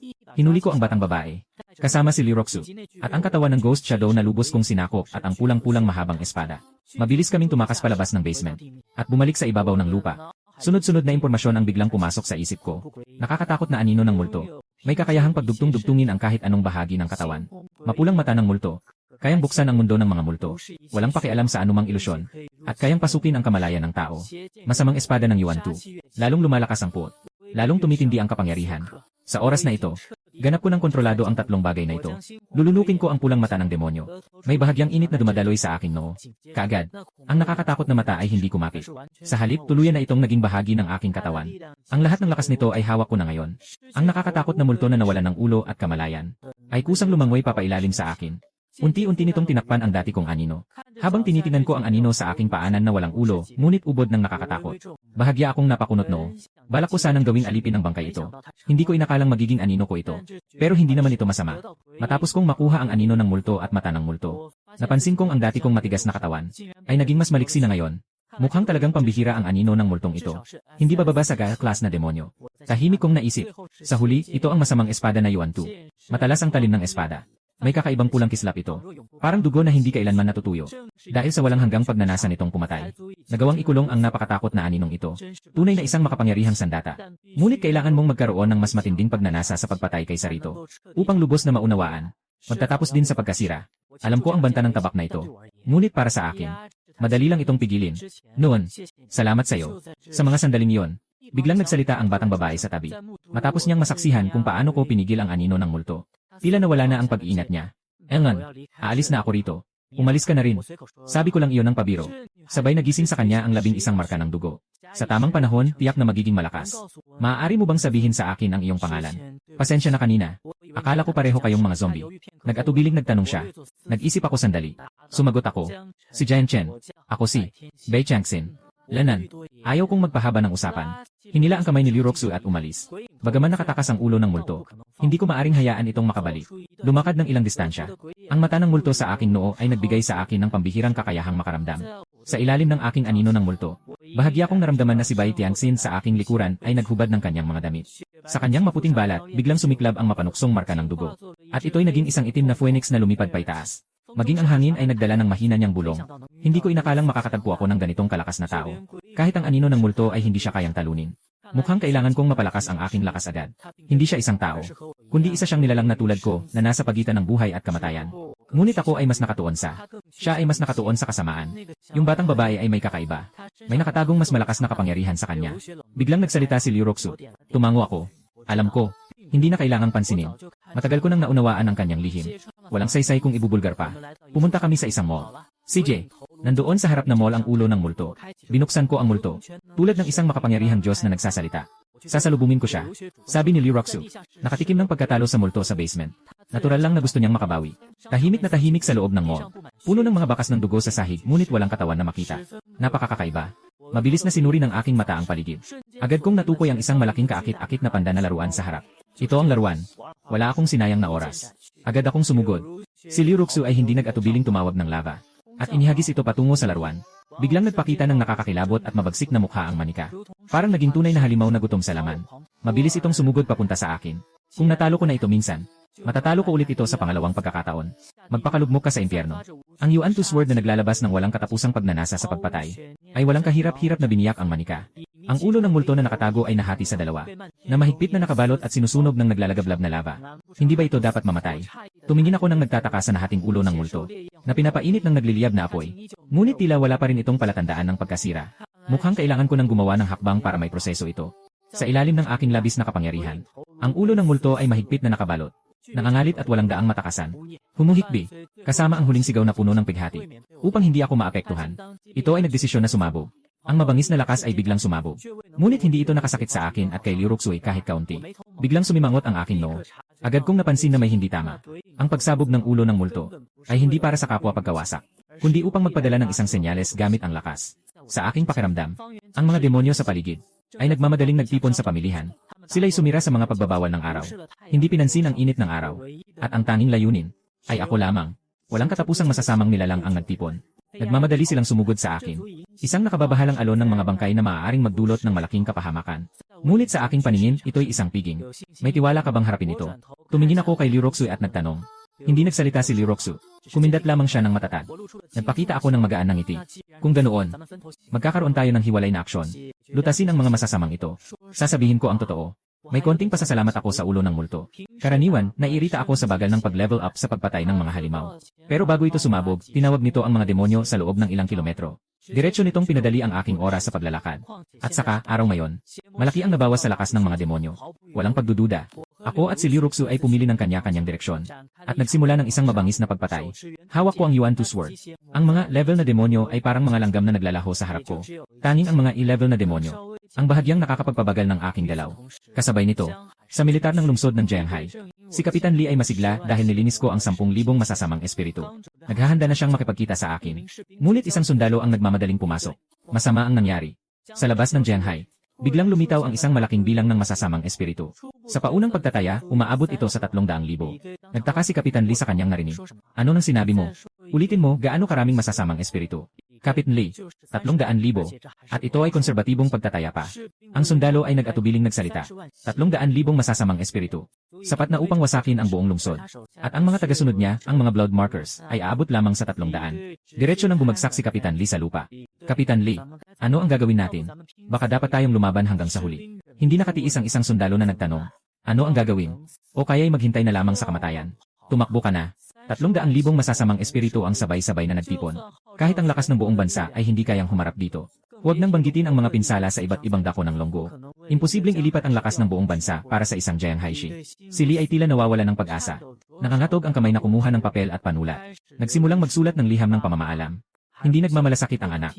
Hindi ko na kayang ipaghiganti kayo. Bukod dito, kailangan mong anyayahan ang lahat ng sundalo. Hikayatin ang buong mamamayan ng Jianghai na lumipat. Ang mga sundalo na kaya pa nating ilipat. Lahat ay dapat tumungo sa digmaan. Kahit na mamatay, kailangan din niyang mamatay sa labanan. Pero sa gitna ng trahedyang ito, biglang tumunog ang cellphone ng sundalo. Pagkatapos sagutin ang tawag, labis ang tuwa ng sundalo. Hiplay, hindi mo na kailangang magsulat ng huling habilin. Nagbago na ang sitwasyon. Nilalabanan ngayon ni Ginoong Zhu Tian ang mga demonyong ito. At kitang-kita ang kanyang labis na kalakasan. Mag-isa lang si Zhu Tian na humaharap sa daan-daang libong demonyo. Napasinghat si Kapitan Li sa takot at pagkabigla. Putang ina naman. Handa na akong mamatay kanina. Tapos sasabihin mo sa akin ngayon na hindi na kailangan. Kahit galit siya sa salita. Pero sa kanyang mga labi ay makikita ang hindi maitatabong labis na tuwa. Sa sandaling ito, saka lang niya naisip. Matagal na palang hindi na ako kabilang sa mga may blood mark. Basta gusto ko. Kaya ko pang pamunuan ang buong bansa ng dragon. 5 oras ang ginugol. Napatay ko ang mahigit 20,000 demonyo. Hindi ako napagod. Ang nararamdaman ko lang ay walang katapusang kasabikan. Pero sa kasamaang palad, ang enerhiya sa buong katawan ko ay halos puno na. Ngunit hindi ko pa rin nababasag ang mga limitasyon. Hindi pa ako nakakaabot sa ikalimang antas. Ang mga mababang uri ng masasamang nilalang ay maliit na ang epekto sa akin. Kailangan kong maghanap ng ibang paraan para mapalakas pa ang aking kakayahan. Tahimik akong nag-isip. Tamang-tama, tanghali na. Ang matinding sikat ng araw ay tumatama sa akin. Bagamat hindi nakamamatay. Parang langaw na dumikit sa mukha, na nagdudulot sa akin ng likas na pagkasuka. Maghanap tayo ng lugar para magpahinga ng isang araw. At lumabas na lang mamaya sa gabi. Mabilis akong tumingin sa paligid. Hindi ko na mamalayan na nakapasok na ako sa isang marangyang subdivision. Pumasok ako sa silid tulugan ng isang villa. Matapos makumpirma na walang tao, naghanap ako ng ilang piraso ng damit na akma sa akin mula sa aparador. Pumasok ako sa banyo.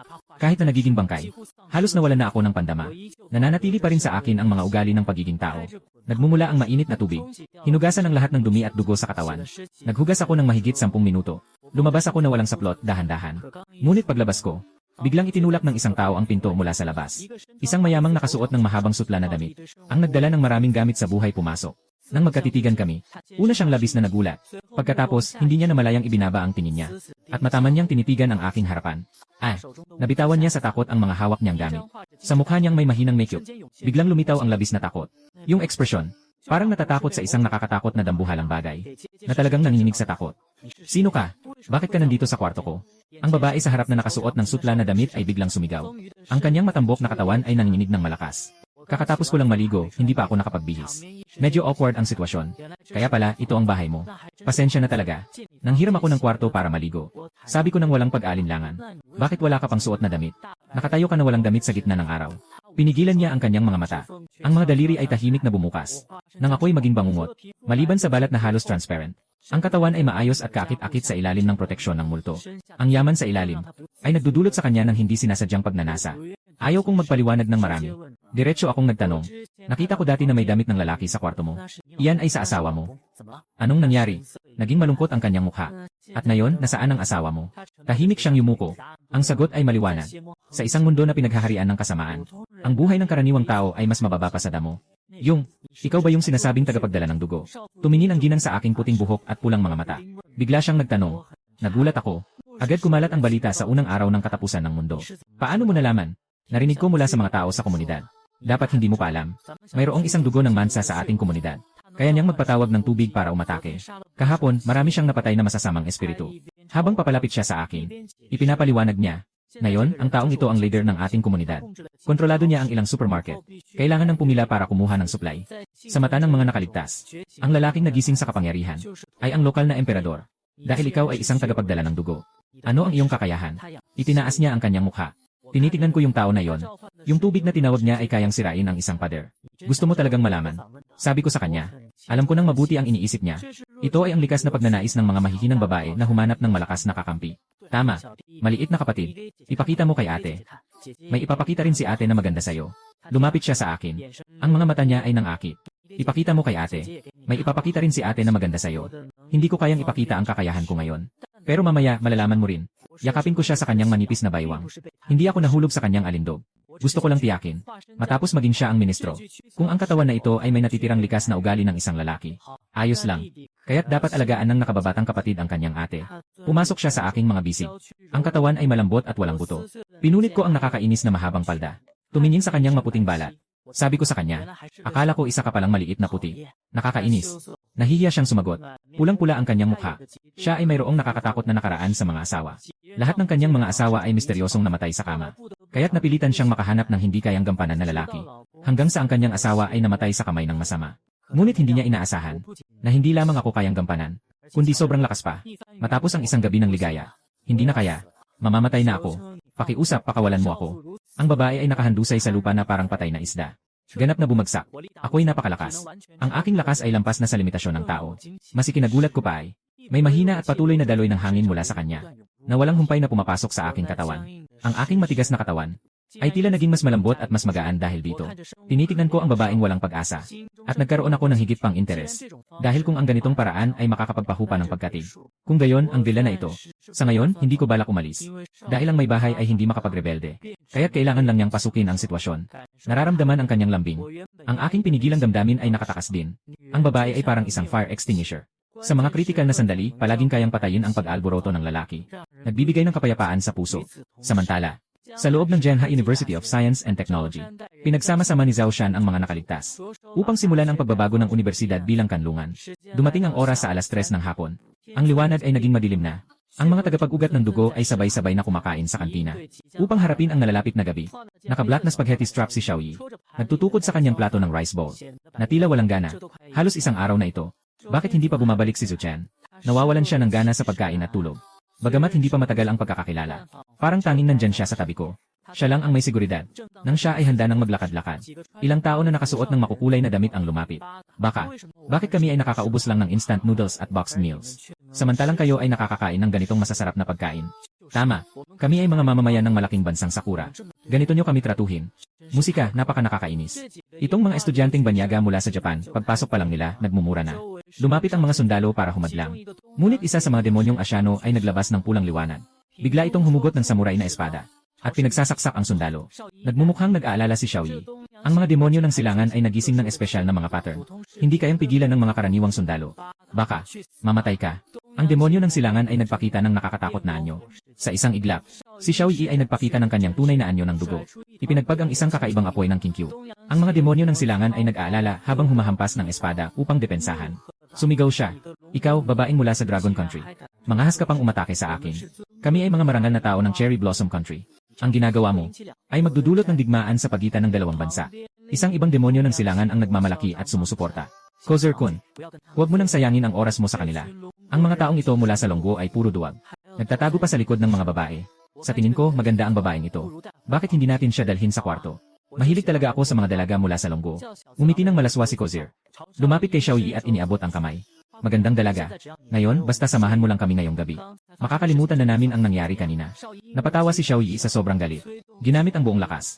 Pinalabas ang mas nakakatakot na Kinkyu Underworld Fire. Naglakas loob ka pang lumaban. Hindi man lang pinapansin ni Kojiro si babae. Iwinasiwas niya ang kanyang espada. Pero sa mismong pagdikit ng katana sa apoy ng impyerno, parang yelo itong nagsimulang matunaw.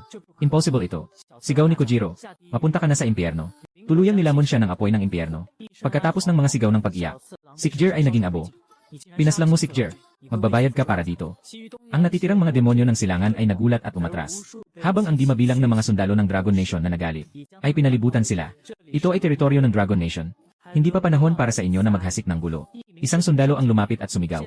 Ngayon, mangyaring sumama kayo sa amin. Bastos, ano ka ba? Nais mo pang dalhin kami palayo. Ang mga demonyo mula sa silangan ay walang takot. Sasabihin ko sa inyo ang totoo. Nagising na ang aming haring balang na may 5 marka ng dugo. Ngayon ay nasa 2nd antas na siya ng marka ng dugo. At kayo, bansa ng dragon. Ang pinakamalakas ay dapat nasa 2 antas lamang, di ba? Pinipigilan ng sundalo ang galit. Ulitin ko na lang ito sa huli. Mangyaring sumama ka kasama ang iyong mga kaibigan sa amin. Kung hindi, kailangan na nating gumamit ng matinding hakbang. Maraming tao, kaya pinapahirapan ng kaunti, di ba? Talagang isang grupo ng mga duwag. Ang mga demonyo mula sa silangan ay naglabas ng cellphone para tumawag ng tao. Ngunit huwag kayong mag-isip na wala kaming tao. Matapos ang kanilang walang katuturang chika, lalo pang tumindi ang kayabangan sa kanyang mukha. May 80 miyembro ng Black Hand na may blood mark. Mahigit kalahati sa kanila ay umabot na sa 2nd antas. At pagkatapos nito, iaahayag ng bansang Sakura na makikipagdigma sila sa bansang Dragon. Siyempre, hindi naman imposible na maiwasan ito.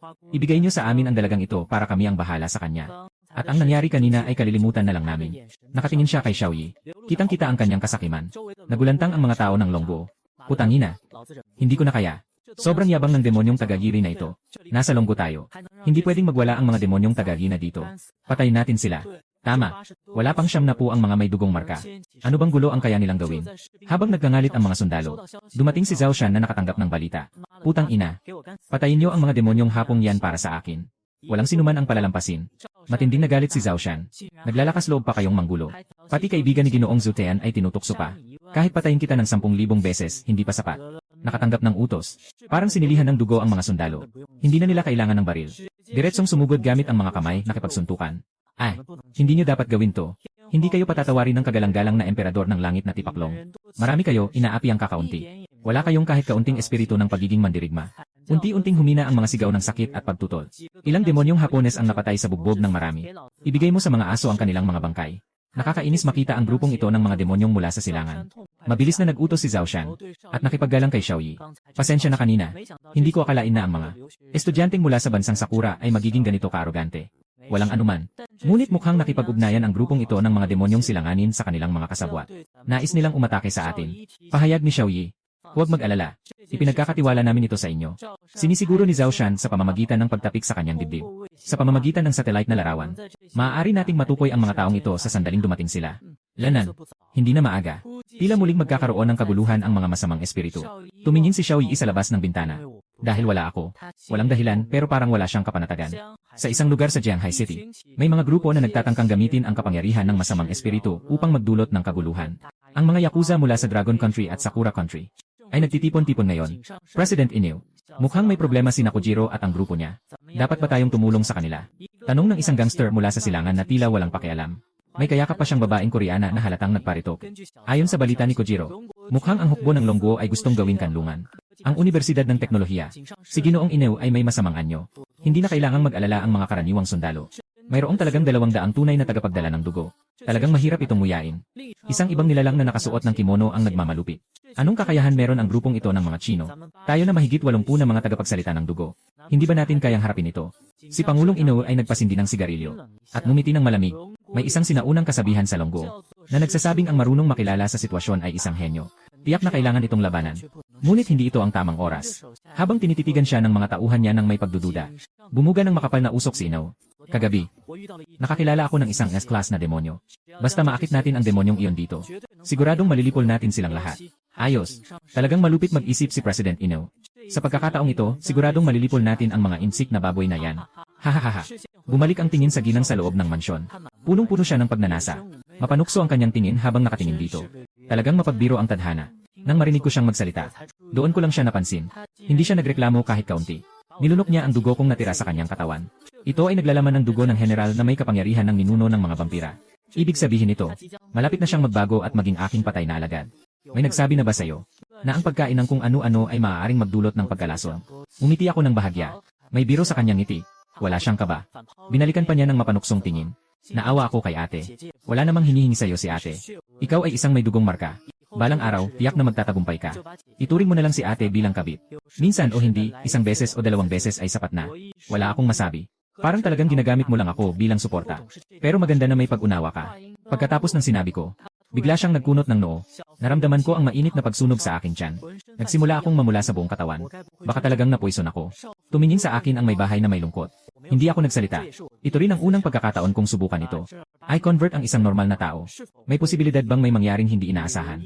Halimbawa, ang pagwawalang bisa ng kamalayan. Hindi ko rin maipapangako ng tiyak. Maaaring mamatay ka. Ngunit hindi rin ako sigurado. Kung makakayanan mo, ang iyong lakas ay hindi magiging mas mahina kaysa sa mga tagapagtatak. Sinasabi ko ito ng tuwiran. Pagkarinig nito, agad na sumiklab ang matinding pagnanasa sa mga mata ng ginang. Lalong lumalala ang kalagayan ng ginang. Ang kanyang katawan ay nanginginig ng hindi makontrol. Ang ganitong kakaibang kalagayan ay tumagal ng mahigit 10 minuto. Bago ito humupa, agad na, siya ay naging katulad ko noong una. Ang dating namumula niyang balat ay unti-unting nawalan ng kulay. At naging maputla. Ang aking katawan ay unti-unting lumalamig. Mamamatay na ba ako? Nararamdaman niya ang pagdaloy ng init ng katawan. Hindi makatanggi na bumubulong. Siguro nga, hindi ko siya niloko. Naging alipin ng bangkay. Sa katunayan, walang pagkakaiba sa pagkamatay. Lalo na para sa mga ordinaryong tao na walang depensa. Tulad ni Xiao Yi na isang may dugo ng mga tagapagmana. Kahit na uminom ng aking dugo, may kapangyarihan ng dugo sa kanyang katawan na nagbabalansi. Ngunit siya ay isang karaniwang tao. Nilamon ang esensya ni Jiang Chen. Maaari lamang siyang muling hubugin ng ganap na kapangyarihan. Unti-unting humuhupa ang paghinga ng ginang. Ang katawan ay patuloy na nagiging isang bangkay na alipin. Matalas na mga ngipin, matalim na mga kuko, pati ang mga mata ay nagliliyab ng pulang liwanag. Tulad na tulad siya ng aking kopya. Naging, may isang di nakikitang ugnayan sa aking isipan. Ibig sabihin, siya ay ganap ng naging aking patay na alipin, na hindi kailanman makakapaghimagsik. Hindi ako namatay, at talagang nakakuha ako ng makapangyarihang lakas. Hindi mo ako niloko. Nararamdaman niya ang umaagos na lakas sa kanyang katawan. Nagsalita siya sa pagkabigla. Anong kakayahan ang nakuha mo? Tanong ko ng walang pag-isip. Ang mga bangkay ay random na magmamana ng bahagi ng aking kakayahan. Ang tagapagmana ng hari ng patay sa digmaan ay ang pinakapurong. Direktang umakyat mula level patungong la level. Si Liu Ruxu ay katumbas ng aking lakas. Kaya lang ay nagtatag kami ng ugnayan. Tungkol kay Xiao Yi, sadyang hindi ko siya binigyan ng kakayahan. Sa kabila ng kanyang napakataas na potensyal. Ngunit ang tatlong ito ay may isang bagay na karaniwan. Napatay nila ang masamang espiritu. Makakakuha ako ng karanasan mula dito.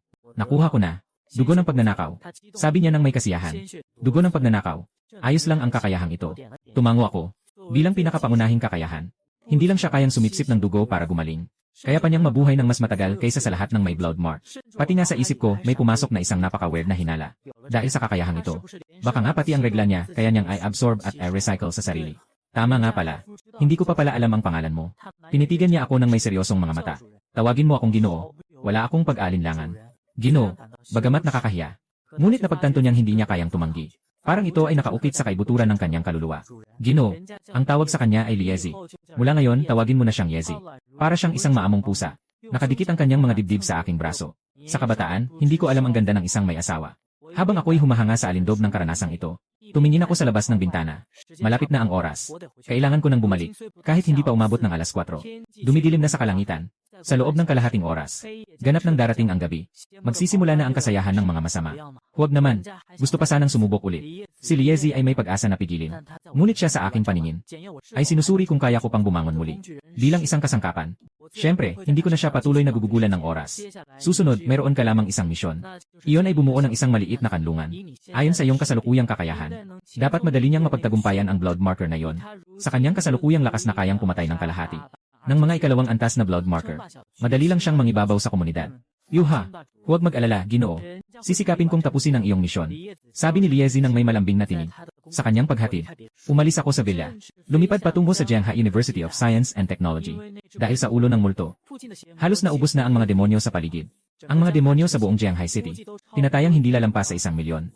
Ako'y nagmamadali sa ilalim ng gabi. Dahil sa walang pakialam, ginamit ni Yuan Tuzao ang kanyang kapangyarihan upang sugpuin ang mga nagkalat na masasamang espiritu sa daan. Nasa mahigit 10 kilometro na lamang ang layo mula sa universidad. Ngunit bigla akong huminto. Naramdaman ko ang isang puwersa na hindi bababasa. Antas Dew. Hindi ko akalain na magkakaroon pa ng ibang S-class na masasamang espiritu sa Jiangha City. Mukhang may mga bagay na nagbago mula sa nakaraang buhay. Nakaraang buhay. Ang walang kapantay na Hanjiao Liuroxu ay isang tabu sa Jiangha City. Kahit ang mga level na demonyo ay hindi nagtatangkang pumasok sa kanyang teritoryo. At sa buhay na ito, dadalhin ko siya. Ang epekto ng butterfly ay nagdudulot ng mga nakatagong halimaw na nagsisimula ng hindi makapagpigil. Dahil level na demonyo siya, kaya't dapat ko siyang gawing bangkay na alipin. Nakangiti ako ng malamig. Biglang bumukas ang mga mata ng demonyo sa aking noo. Agad na tinakpan ng pulang liwanag ang paligid. Nakatutok ang aking paningin sa ibaba.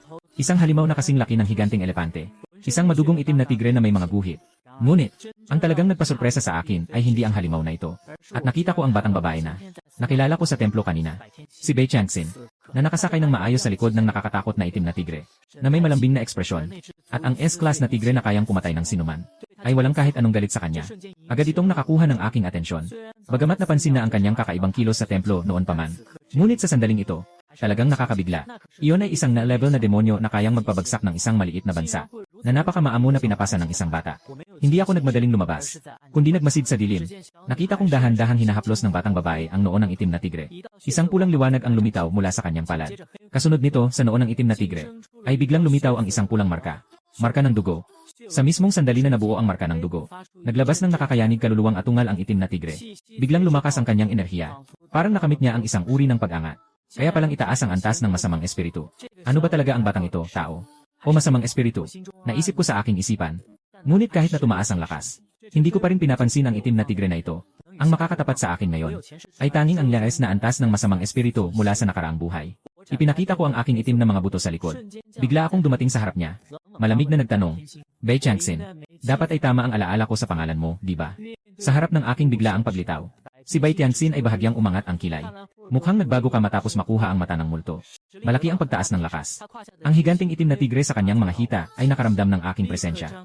Agad itong bumuka ng malawak na bibig. At naglabas ng nag-aalalang ungol. Naging malamig ang aking tingin. Ang walang hanggan na presensya ng hari ng mga patay ay bumuhos pababa. Ang hari ng mga hayop na kasing laki ng elepante. Agad na parang nahulog sa yelo. Matindi ang panginginig ng katawan. Wala na siyang lakas ng loob na tumingin sa akin. Parang isang puting na takot, napakamasunurin. Ang sama mo talaga. Natakot mo siya. Hinaplos ni Bei Changxin si Heihu ng may pagmamahal. Mabait si Heihu. At matalino pa. Ayaw mo ba nito? Nanginig ang labi ko. Na level na masama, may kinalaman ba sa mabait? May dalawa akong pagpipilian para sa'yo. Una, sabihin mo sa akin ang iyong pagkatao. Tao ka ba o masama? Pangalawa, kasama ang itim na tigre na ito. Mamamatay tayo dito. Malamig ang tono ko. Bakit ka naman seryoso? Dapat kasi. Nakikita ko kasing malaki ang potensyal ng itim na tigre na ito. Gusto ko sanang sanayin siya. Ngumiti si Bei Tianxin na parang walang pakialam. Pero ngayon, ikaw ang nakatagpo nito. Mas mabuti sigurong ibigay ko na lang sa'yo. Maganda rin itong gawing alaga mo. May marka ako sa itim na tigre na ito. Ngayon, ikaw lang at ako lang ang susundin nito. At ang mga utos ko, alam ko naman ang panganib ng pag-aalaga ng tigre. Ang magpanatili ng S-class na demonyong may marka ng iba sa tabi mo. Tiyak na ito ay isang oras na bomba. Ngunit hindi ko ito tinanggihan. Sa halip, nagpakita ako ng isang mapanganib na ngiti. CJ, dahil napakabait mo. Siyempre, hindi ko tatanggihan. Si Bai Tianxin ay tumalon mula sa likod ng tigre. At inutusan ng itim na tigre na lumapit sa akin. Ayaw na ayaw ng itim na tigre. Ngunit hindi makatanggi sa kanyang utos. Pinindot ko ang aking kamay sa itim na tigre. Sa susunod na sandali, mabilis na tumusok ang matutulis na kuko sa kanyang laman. Ang dugo ng mapang-api na hari ng mga bangkay ay sabik na pumasok sa kanyang katawan. Ang itim na tigre ay naglabas ng matinding sigaw ng pagdurusa. Ngunit hindi ito makagalaw sa ilalim ng aking kapangyarihan. Ang buhay nito ay mabilis na naubos. Ang katawan ay naging matigas, na pinipilit kong gawing bangkay, nang ang aking kapangyarihan ay pumasok sa kanyang noo. Nakatagpo ito ng isang malakas na pagtanggi. Iyon ay tatak ni Bai Tianxin. Umungol ako ng malamig. Ang lakas ni Jian Chen ay rumagasa, na parang bagyong sumisira ng lahat, at tuluyang dinurog ang tatak na iyon. Ang matinding sakit ng napunit na kaluluwa, ay nagpasumpong ng pangingisay kay itim na tigre. Sa ilang segundo lang para sa kanya. Tila ba ilang siglo ang tiniis niya, nang ang kanyang mga mata ay ganap na naging pula. Pati ang balahibo ay nadiligan ng dugo. Ang kontrata ng amo at alaga sa aking isipan. Sa wakas ay naitata. Siya ay naging isa pang mahusay na kasama ko bukod sa digmaang patay. Nang ang itim na tigre na nakumpleto na ang pagbabago ay tumingin sa akin. Sa kanyang mga mata ay tanging ang ganap na pagsunod at pagkakaibigan na lamang ang natira. Hinawakan ko ang malaking ulo nito. Lumiko ako at tinutukan si Bai Tianxin. Kitang-kita ang puot. Susunod ka na. Si Bai Tianxin ay puno ng kalungkutan. Hey, bakit ganyan ka? Ninakaw mo na ang aking itim na tigre, sapat na yon. Ngayon pati ako ang pinuntirya. Sa harap ng ganitong misteryosong panganib. Sa diksyonaryo ko, mayroon lang. Walang hanggang pagputol sa panganib. Gusto mo akong patayin. Sa lakas mo ngayon, hindi mo pa kaya. Nagkunwari siyang kalmado at nagsabi. At saka, ngayon, hindi mo na kailangang sayangin ang oras mo sa akin. Ang iyong maliit na bangkay. At ang lugar ng pagtitipon ay nasa panganib. Sa kalagayan mo ngayon, dapat mo munang ayusin ang mga ito. Huminto ako sandali. Sinasabi mo ba si Liuroxu? Nakita akong huminto. Nagpakita siya ng kaunting ngiti ng tagumpay. Tama nga. Yung maliit mong patay na alipin ay nagkaroon ng kaunting problema. Ngunit huwag mag-alala. Hindi siya nasa panganib sa buhay. Ngunit kung tumagal pa, mahirap nang sabihin. Baka kung maghintay pa tayo ng kaunti, tuluyan na siyang mamatay. Nakakunot ang aking noo. Kung ikukumpara sa lugar ng mga teknolohiyang universidad, mas inaalala ko ang kaligtasan ni Liuroxu. Sana huwag mo akong lokohin. Kung hindi, sa susunod na pagkikita, tiyak na papatayin kita. Umikot ako sa tigre. Naiwan ng isang matinding banta. Naghihintay ako sa'yo. Sana sa susunod na pagkikita, makakaya mong maging mas malakas. Si Bai Tianxin ay ngumiti, at nagbigay sa akin ng isang mapanukso na tingin. Mukhang bata ang batang ito. Ngunit may taglay na pangakit. Nagtatawa ako sa aking sarili. Hintayin ang kumpirmasyon na si Liuroxu ay okay. Sa susunod na pagkikita, tiyak na ipapakita ko sa kanya kung ano ang pinakamahirap na bahagi ng zombie. Sa mata ng nakararami, ang magagandang babae ay mga bulaklak sa florera. Ngunit malinaw, si Bai Tianxin ay hindi isang bulaklak sa florera. Bagamat siya ay maganda. Mukha lang siyang nasa mga 10 taon pa lang. Pero ang kanyang isipan at lakas ay napakalalim at hindi masukat. Sa pagkakataong ito, hindi ko siya pinatay. Pero sa puso ko, nasa listahan na siya ng mga dapat mamatay. Kung hindi siya maaaring maging tauhan ko, wala siyang ibang pagpipilian kundi maging kaaway. Pagkatapos kong maghiwalay kay Liuroxu noon, hindi ko masyadong pinansin ang kalagayan niya. Sa lakas niya ngayon. At may marka pa ng amo at alipin bilang panangga. Kung talagang may masamang mangyari, tiyak na mararamdaman ko yon. Sana hindi totoo ang sinasabi ni Bai Tianxin. Tahimik kong pinag-isipan. Tungkol naman sa sinasabing panganib sa silungan ni Bai Tianxin, mahalaga rin sa akin. Pero sa pinakamasama, maari namang muling itayo. Basta't hindi mamatay si Haring Patay ng Digmaan at si Xiaoyi. Sumakay sa level na masamang espiritu, itim na tigre. Ang bilis ko ay kasing bilis ng high-speed train. Sundin ang senyales. Mabilis na nalock ang isang lugar. Ngunit kakaiba ang nangyari. Dito sa paligid, may mga mababang antas na demonyo lamang. Walang bakas ni Liuroxu. Kahit mga bakas ng labanan ay wala. Walang natagpo ang bakas ni Liuroxu. Baka nagkamali ang aking pandama. Medyo naguguluhan ako. Ang mata ng demonyo sa aking noo ay hindi mapakali. Isang pulang liwanag ang biglang bumalot sa paligid ng ilang dekadang kilometro. Parang nagbukas ng pananaw ng Diyos. Dahil wala sa paligid. Malaki ang posibilidad na nasa langit ito. O nasa ilalim ng lupa. Imposible sa langit. Diretso kong pinagana ang mata ng multo. Tumingin sa ilalim ng lupa. Ang tingin ay tumagos sa 100 metrong lalim. Nawala na ang dilim. 100 metro sa ilalim ng lupa. Ay may nakatagong underground na palasyo. Walang pag-alinlangan. Dinala ko ang itim na tigre papunta sa ilalim. Universidad ng Shanghai Teknolohiya. Sa tulong ng militar, dito ay nagtipon ang mahigit 10,000 mga nakaligtas. Sapat ang mga supply. Kayang tumagal ng ilang linggo. Dahil pinatay natin si Nakujiro at iba pang taga-Sakura ngayong araw. Mas mahigpit ang pagbabantay ngayong gabi. Ang punong komandante ng militar sa Shanghai, si Kapitan Lee, ay dumating mismo. Sa ngayon, siya ay nasa gitna ng meeting room. Mukhang seryoso ang kanyang mukha. Pinalilibutan siya ni Zhao Shan at iba pang mga opisyal. At sa grupong ito ng mga matitigas, nakaitim na spaghetti strap, na may nakatagong marka ng siyam na buntot na fox sa kanyang dibdib, si Xiaoyi, ay tila labis na kakaiba. Ngunit walang sinuman ang naglakas loob na tumingin sa kanya. Mukha siyang hindi nakasasama. Ngunit ang kanyang lakas sa laban ay tiyak na isa sa mga pinakamataas. May nakatayo pang isang estatwa sa likod niya na sapat upang level na demonyo na sumisira sa mga lungsod. Hari ng mga patay sa digmaan. Sa buong Dragon Country, ang sitwasyon sa Jianghai City natin ang pinaka-optimistiko. Kung walang hindi inaasahang pangyayari. Ngayong buwan, matatapos na ang ating napakalaking kanlungan. Seryoso ang ekspresyon ni Lee. Ngunit bago yon, kailangan nating harapin ang unang problema. Ito ay ang banta ng mafia. Bagaman maliit ang posibilidad na sila ay umatake sa gabi, dapat tayong laging handa. Tumingin si Zhao Shan sa mga dokumento sa kanyang kamay at nagpatuloy. Kapitan Lee, ayon sa aming investigasyon, mayroong humigit kumulang 500 miyembro ang mafia. Kahit na pareho silang kabilang sa mafia, nanggagaling naman sila sa magkaibang paksyon. Ginagamit nila ang mga Diyos ng alamat ng Sakura bilang mga codename. Ang mga pinuno nila ay may kanya-kanyang codename. Yamata no Orochi, Shutenjai, Izanami. Tahimik lang si Xiaoyi. Tahimik na nagsalita. May mga 80 dugo ng Black Hand na tagapag-ukit. Hindi ito gaanong banta. Sa totoo lang, hindi natin ito kailangang alalahanin. Basta't makahanap kayo ng kanilang lokasyon. Kami ni Zhang Guxiwang ay kayang lipulin silang lahat. Ang mga salitang ito ay talagang nakakagulat. Ngunit ang mga narito na may marka ng dugo ay nakatingin sa nakakatakot na presensya ng hari ng patay sa digmaan. Walang naglakas ng loob na magtanong. Ahem, napaka-impormasyon ng galaw ng kalaban. Sa kasalukuyan, hindi pa matukoy ng satellite ang kanilang lokasyon. Nahihiya si Zhao Shan na sumagot. Hindi mahirap umiwas sa pagsubaybay ng satellite sa katapusan ng mundo. Ang mafia ay hindi katulad ni Zhu Qian, na walang pakundangan na naglalabas ng presensya. Sa oras na ito, isang babaeng sekretarya ang mabilis na pumasok. Ang kanyang dibdib ay tumataas at bumababa dahil sa matinding paghinga. Li Jue, Zhao Dui, may masamang balita. Ayon sa pagsusuri, may isang level na masamang espiritu na papunta sa atin, at natuklasan pa ang presensya ng mafia. Nagmura ng malakas. Talagang dumating na ang grupong mga masamang espiritu mula sa silangan, at nagdala pa ng ganitong nakakatakot na nilalang. Malakas na pinagsalpok ni Lee ang mesa. Punong-puno ng galit ang kanyang mukha. Bilang isang sundalo ng Dragon Nation, ang pinakagusto niyang gawin ay ang pangunahan ang mga kabataan ng Dragon Country na talunin ang bansang Sakura.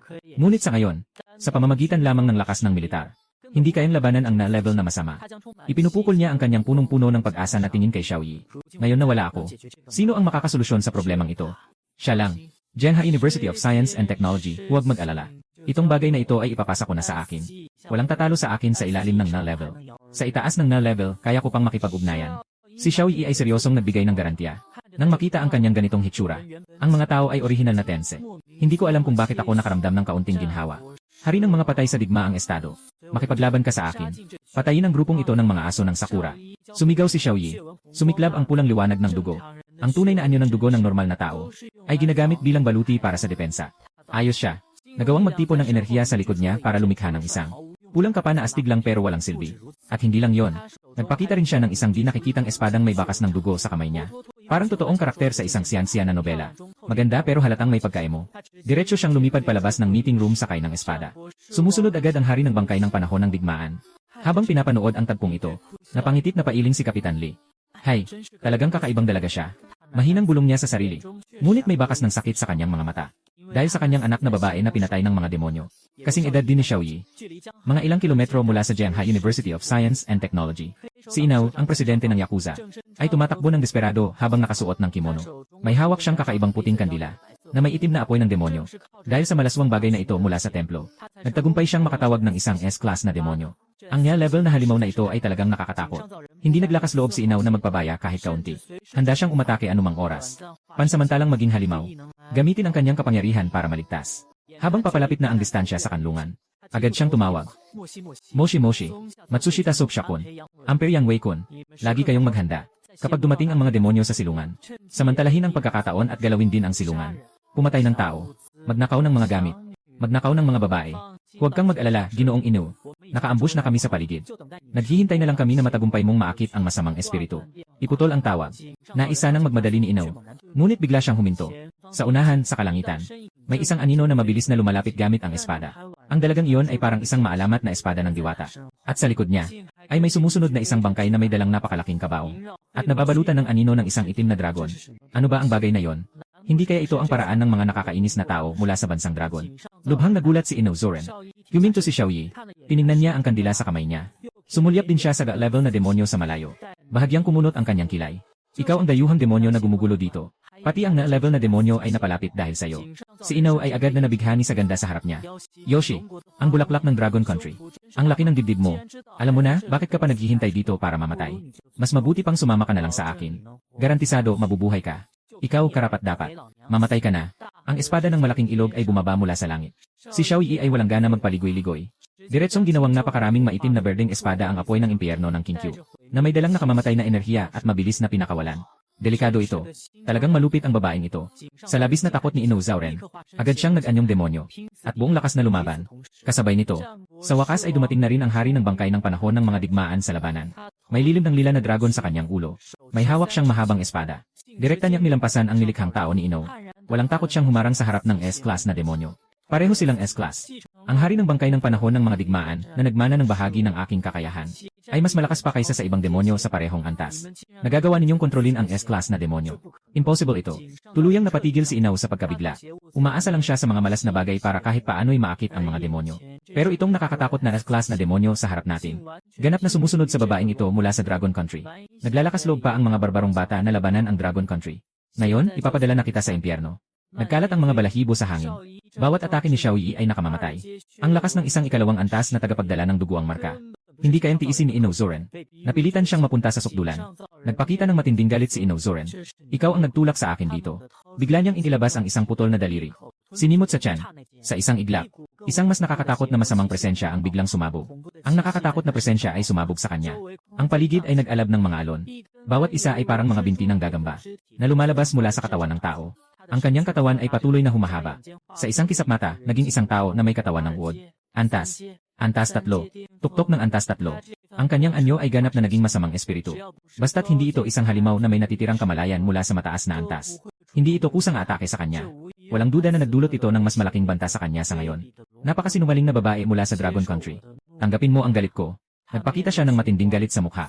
Matamang tinitigan si Xiao Yi. Bahagyang itinaas ni Xiao Yi ang kilay niya. Ngunit may halong paghamak siyang nanlait. Ganyan lang ba? Akala niya may inihahandang malupit na teknik ang demonyong taga-silangan. Hindi ko akalaing ganito lang pala ang kaya mo.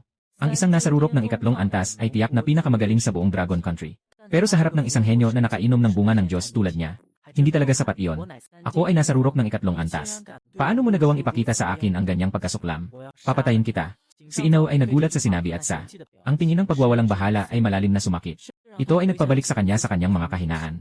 Tuwing tapos na, siya ay pinapabayaan ng kanyang asawang babae. Maging ang hayagang pangangalo niya ay isang kahihiyan. Ang matagal ng pinipigilang emosyon ay tuluyang nawalan ng kontrol. Dinala niya ang nakakatakot na anino ng kasamaan. Tulad ng isang multo, siya ay sumugod kay Xiao Yi. Mamatay ka. Mababang uri ng babae. Ang matalim na binti ng gagamba ay bumagsak na parang sibat. Sinusubukang tumagos sa napakaakit-akit na katawan. Ikaw karapat-dapat bang makipaglaban sa akin? Walang takot si Xiao Yi.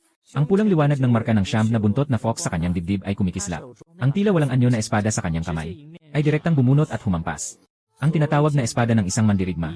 Espada na kayang talunin ang lahat ng pamamaraan. Sa kanya, hindi ito umiiral. Dahil hindi ito tunay na espada. Ito ay lubhang piniga na asul na apoy ng King Q. Sa mismong sandali ng pagdikit, sumabog ang tunay na katangian ng apoy. Sa isang kisap mata, nilamon nito si Inaw ng buo. Wala kang dangal sa pakikipaglaban. Bakit ang espada mo? Biglang naging apoy. Si Inaw ay sumisigaw sa sakit habang sinusubukang gumanti sa gitna ng apoy. Pero mas mabilis ang kalaban kaysa sa kanya. Ni hindi niya matamaan kahit laylayan ang damit ni Xiao Yi. Bilang isang eskrimador, masama bang gumamit ng apoy? Sumagot si Xiao Yi ng sarkastiko. Ikaw, nagdingit-ngit si Inaw sa galit. Pero parang sinusunog ng apoy ang kanyang kaluluwa at espiritu. Hindi kayang patayin ng ordinaryong paraan ang apoy na ito. Sa gitna ng kawalan ng pag-asa, bigla niyang nakita ang isang grupo ng mga tao na tumatakbo papalapit. President Iniw, narito na kami. Dumating ang mga dosenang ninja upang harapin ang mga masamang espiritu ng silangan. Masayang-masaya si Ino Zauren. Nakatutok ang kanyang mga mata sa isang tao na may simbolo ng SEADTA. Ito ay isang taga-suporta na may napakalakas na kakayahang magpagaling. Si Matsushita Shakun. Mabilis, tulungan mo ako. Sino ang nakakaalam? Ngumiti si Matsushita Soap ng malupit. Lumabas ang isang malupit na ngiti. President Iniw, dahil malapit ka ng mamatay, bakit hindi mo nalang tapusin ito? Huwag kang mag-alala. Pagbalik namin sa bansang Sakura, siguradong aalagaan namin ang asawa mo. Si Ino Zhao ay lubos na naguluhan. Hindi niya kailanman naisip na ang kanyang mga tauhan ay mag-aaklas. Ang mga tapat sa kanya ay hindi man lang nagpakita. Ako ang pangulo ng mafia. Paano mo nagawa to? Hindi kayo palalampasin ni Haring Langaw. Ang malaking general sa tabi, si Anpei, ay tumawa ng malamig. Pangulo, hindi na ito dapat maging alalahanin mo. Hayaan mong samahan kita sa iyong huling biyahe. Diretso niyang pinagana ang kanyang dugo. Ang kanyang katawan ay kakaibang nagbago. Ang kaliwang bahagi ay siya. Ngunit ang kanang bahagi ay naging nakakatakot at malupit na anyo ng isang babae. Patayin kita. Ganap na nababaliw si Inaw. Walang pakialam sa naglalagablab na apoy ng impyerno. Bumabalikwas na tumatakbo patungo kay Ampey. Hahaha, mamatay ka. Si Ampey ay humahalakhak ng may kayabangan. Isang napakalaking bungo ang nagtipon at lumitaw. Nilamon ng bibig ang kalaban. Kasabay ng huling malagim na hiyaw. Ang katawan ni Inaw na kinain ng paunti-unti ay tuluyang naglaho sa mundo. Tama na. Ngayon, ikaw naman, babae. Sugod. Patayin siya. Walang awa ang pangkat ni Amper. Agad na inutusan ang natitirang puwersa na salakayin si Xiaoyi. Habang ang mafia ay naghahanda na umatake. Isang malakas na sigaw ang biglang umabot. Mga demonyong silanganin. Hindi pa panahon para sa inyo na maghasik ng lagim dito. Sa isang iglap, isang daang malalakas na alon ng dugo ang sumiklab na parang bagyo. Ang taong nangunguna ay tila naging isang mabagsik na dragon. Napakatindi ng kanyang presensya. Mahigpit niyang tinutukan ang mga sumalakay. Nang makita ito, magaan na umiti si Xiaoyi. Ang mga tao ng militar. Dumating na. Bagaman hindi kasing lakas ni Liu Roxu si Kapitan Li. Ngunit tiyak na hindi kami mananatiling walang ginagawa. Mayroong digma ang bansa na hari ng patay para labanan ang S-class na masamang espiritu. Ang natitirang grupo ng mga masamang espiritu mula sa silangan ay mga pawang maliliit na isda lamang.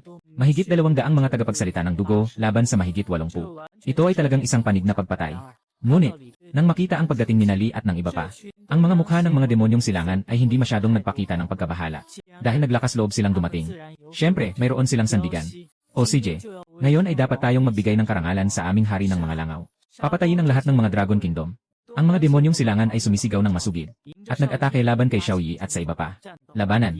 Malapit ng sumiklab. Hindi ko alam na may matinding labanan sa kanlungan. Sa mga sandaling ito, kasama ko si itim na tigre sa ilalim ng lupa, daang metro ang lalim. Hindi lang ito isang napakalaking libingan. Ang karangyaan nito ay hindi rin magpapahuli sa isang palasyong pang-ilalim ng lupa. Nandito lang si Liu Roxu. Nararamdaman ko ang presensya niya. At saka, siguro naramdaman din niya ang pagdating ko. Hindi siya kusang lumapit sa akin. Siguradong may nangyari sa kanya. Tahimik kong pinag-isipan ito. Pero sa lakas niyang halos pinakamalakas sa mundong ito. Ang mga karaniwang panganib ay hindi sapat upang maging banta sa kanya. Ako ay dumaan ng walang hadlang. Sa wakas, huminto ako sa harap ng isang napakagandang palasyo. Tumingala ako.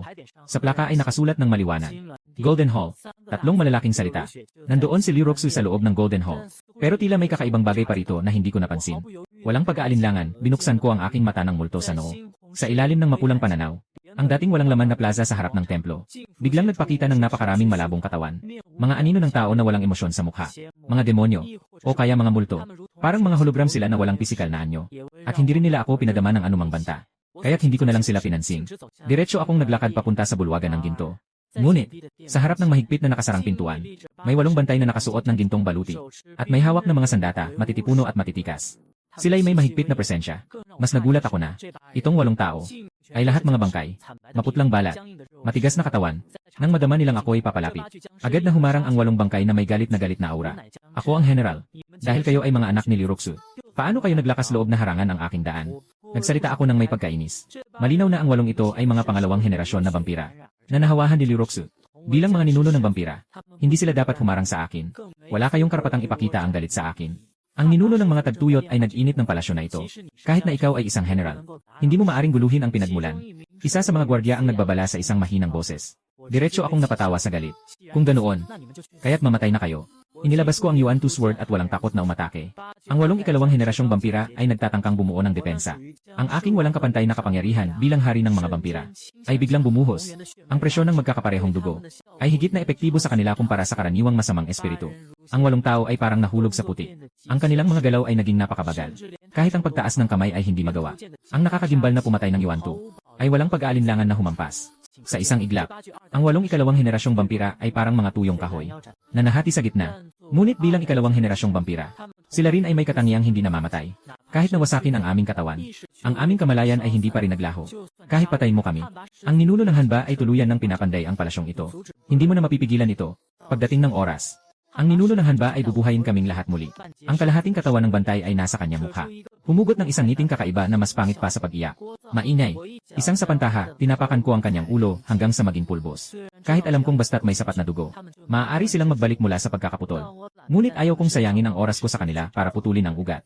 Lumiko ako at humarap sa mabigat na pintuan ng templo. Kahit na ang paningin ng mga multo ay ganap na nahadlangan. Wala akong pakialam. Itinaas ang paa at isang malakas na sipa. Boom! Mabigat na pintuan. Diretsong nabuksan ng nakakatakot na lakas. Ang loob ng bulwagan ay parang sinaunang korte. At sa oras na ito, si Liu Roxu ay nakaupo sa pinakamataas na trono. Naputol ang dulo ng daliri niya. Patuloy na dumadaloy ang malabo at madilim na pulang dugo. Sinasalabsorba ito ng trono ng dragon sa ilalim niya na parang sabi. Bakit ka nandito? Nakikita mo ako. Kahit hindi kinakabahan si Liu Roxu, kitang-kita pa rin sa mukha niya ang labis na pagtataka at pagkabigla na parang tao. Sumulyap ako sa dumudugong daliri niya. Muli siyang malamig na tumingin sa paligid ng malaking bulwagan. Na may payak na tono ay sinabi, "Kung hindi ako muling darating, hindi ka na makakalabas dito magpakailanman." Si Liu Roxu ay may masugid na titig. At tiyak na sinabi sa akin, "Basta't kaya kong gawing akin ang palasyo na ito. Ito ay para sa'yo. Para sa akin, may mga benepisyo ito. Kahit na, maaaring lumampas pa sa raranan na antas ng masamang espiritu. Masyado nang mabilis ang paggising ng kanyang kamalayan. Ngunit naamoy ko ang isang nakakatakot na balak. Nagsimula akong umakyat sa hagdang ginto. Ang presyon sa paligid ay tumataas habang papalapit. Halos nagiging sanhi ito ng pagdurog sa tao. Ngunit mukhang normal ako. Sa ilalim ng aking mga paa, umaagos ang walang hanggan na dagat ng dugo na nilikha ng higit sa 10,000 masasamang espiritu. Ang malagkit at mabahong dugo ay may napakalakas na kakayahang mangwasak. Nasa pilitang pinapahina ang hadlang sa mga baitang. Huwag mong pilitin na makialam sa mga hadlang ng palasyo. Maaari mo bang pagkatiwalaan ako? Basta't magtagumpay akong may proseso ang palasyo. Kaya kong baguhin ang mundong ito. Gawin ang anumang gusto kong gawin. Ang dugo sa mga daliri ni Liu Roxu ay patuloy na dumadaloy papunta sa trono ng dragon. Pinapalamuti nito ng pulang-pula ang buong trono. Masyado pa ring mabagal ang bilis. Mahinang bulong ko. Ang liwanag ay malamig. Sa ilalim ng bulwagan, walang katapusang mga ilusyon ng mga ministro ang nagpakita ng anyo, na may galit na nakatingin sa akin. Ang pulang liwanag ng aking mata sa noo ay biglang sumiklab. Pinapalakas ang dagat ng dugo na nagwawala sa pagsubok. Kasabay ng malutong na tunog ng pagkabasag ng hadlang. Sa wakas ay nasira ko ang hadlang. At nakatayo na ako sa harap niya. "Sumama ka sa akin, umalis tayo dito." Diretso akong humawak sa kanyang kamay. Pero, malapit na akong magtagumpay. Ramdam ko ang koneksyon sa buong palasyo. Tingnan mo. Ngayon, kaya kong lumikha ng kahit anong nilalang. Maaari kong kontrolin sila. Parang tunay na Diyos. Hinampas ni Liu Roxu ang kanyang kamay. Ang mga kaluluwa sa ibaba ay biglang nagbago at lumaki. Sa isang kisap mata, naging daan-daang nakakatakot na level na masamang espiritu. Masayang nakatingin siya sa akin. Parang ipinapakita ang kanyang pinakamagandang obra. "Tingnan mo. Sa palasyo na ito, ako ang Diyos. Kahit na anong gusto ko, maaaring muling buhayin ang mas maraming kaluluwa. At gawing mas nakakatakot na masama. Yung ganitong pakiramdam ng kontrol, kailangang magdusa ng napakalaking presyo." Tumingin ako sa kanya ng malamig. At huling tanong ko, "Ayaw mong umalis, di ba? Ayaw mong umalis?" Sabi niyang hindi alis, hindi alis. Sobrang matigas ng ulo niya. Wala akong gana makipag-usap. Diretso kong inakbayan ang kanyang malambot at mabangong katawan. "Anong ginagawa mo?" Nanginig si Liu Roxu. Sobrang nahiya. Ngunit hindi siya makaalis sa aking pagkakahawak. Sa tingin ko, mas parang tao ka na ngayon kaysa sa akin. Nakakaramdam ako ng paghanga. Na unti-unting naalis ang matigas na katangian niya. Mainit ang pakiramdam. Sa makapal niyang balakang, pinagsabihan ko siya ng mariin. "Hindi sumusunod na bata. Ay, mapapalo ako sa puwet." Nagtatawa ako. Tinatamasa ang ganitong pag-asikaso. Si Liu Roxu ay namumula sa hiya at galit. "Sobrang sama mo talaga." Ngunit sa gitna ng aming lambingan, ang mga level na demonyo na dapat ay kontrolado, ay sabay-sabay na sumigaw ng malakas. Ganap na nawalan ng kontrol ang pagpatay. Pumatay. Nawalan ng kontrol. Paano ito nawalan ng kontrol? Si Liu Roxu ay napakaputla ang mukha. Ang kanyang katawan ay nanginginig sa takot. Hindi ko ito inaasahan. Dumating ang krisis. Dahan-dahan kong pinapagalaw ang walang hangganang dagat ng dugo pataas. Isinasalubong ang mga halimaw na umaatungal. At nilulunod silang lahat sa walang katapusang maruming dugo. Ang aking walang hangganang dagat ng dugo, na nilikha ng mahigit sa 10,000 masasamang espiritu, ay labis na malagkit. Basta't mahulog dito, kahit gaano pa katakot na nilalang, ay mahuhulog na parang sa putik. Naubos ang lakas. Naging isang patak ng dugo sa dagat ng dugo. Tama nga ang hinala ko. Ang dagat ng dugo ay walang habas na sumisipsip sa mga na-class na demonyo. Ngunit may hindi inaasahang nangyari. Matapos masipsip ang kanilang mga katawan ng dagat ng dugo, sila ay muling naging mga kaluluwang walang anyo, na may mga anyong hindi matatag. Hindi lang nila kayang lunurin ng dagat ng dugo. Para pa silang hindi talaga narito sa mundong ito. Mas dumaraming mga demonyo ang nagiging anino. Nilingon ko ang aking kilay. Mukhang malaki talaga ang problema. Hindi mo na kaya kontrolin ang mga ito ngayon. Tumingin ako sa balikat ko kay Liu Roxu. Mahigpit siyang nakadikit sa akin. Nang lumingon siya, di sinasadyang napatingin ang tingin ko sa kanya. Sa malalambing at malalim na kurba sa kanyang dibdib. Ganito kalaki. Talagang kayang sumaklaw sa lahat. Naamoy ang tingin ko. Agad na namula ang pisngi ni Liu Roxu. Kung dati pa, hindi siya kailanman magtitiis ng ganitong kalakas na tingin.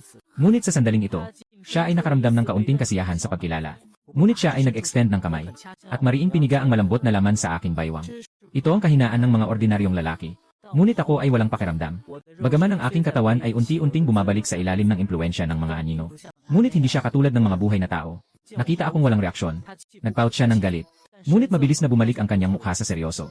Hindi dapat ganito. Ayon sa boses sa isip ko. Hanggat matagumpay kong maipapasa ang palasyo na ito, maaaring kontrolin ko ang lahat dito. Hindi ba't dahil ito ay hindi pa ganap na naiproseso? Si Liu Roxu ay tila nalilito. Tiyak na hindi ito dahil sa kanyang pagkontrol sa mga demonyo upang atakihin ako. Huwag nang pag-usapan na ang mga demonyong ito ay hindi talaga aking kalaban. Bilang aking patay na alipin, hanggat hindi ko siya pinipilit na burahin ang kanyang isipan, hindi siya kailanman tututol sa akin. Boses sa isip. Sabihin mo sa akin ang buong pangyayari. Naging interesado ako. Ibalik siya sa lupa. Inayos ni Liu Roxu ang kanyang wrinkled na damit. Agad siyang sumagot. Hindi ba't ako ang nanghuli ng mga demonyo noon? Hindi ko alam kung bakit ako nandito.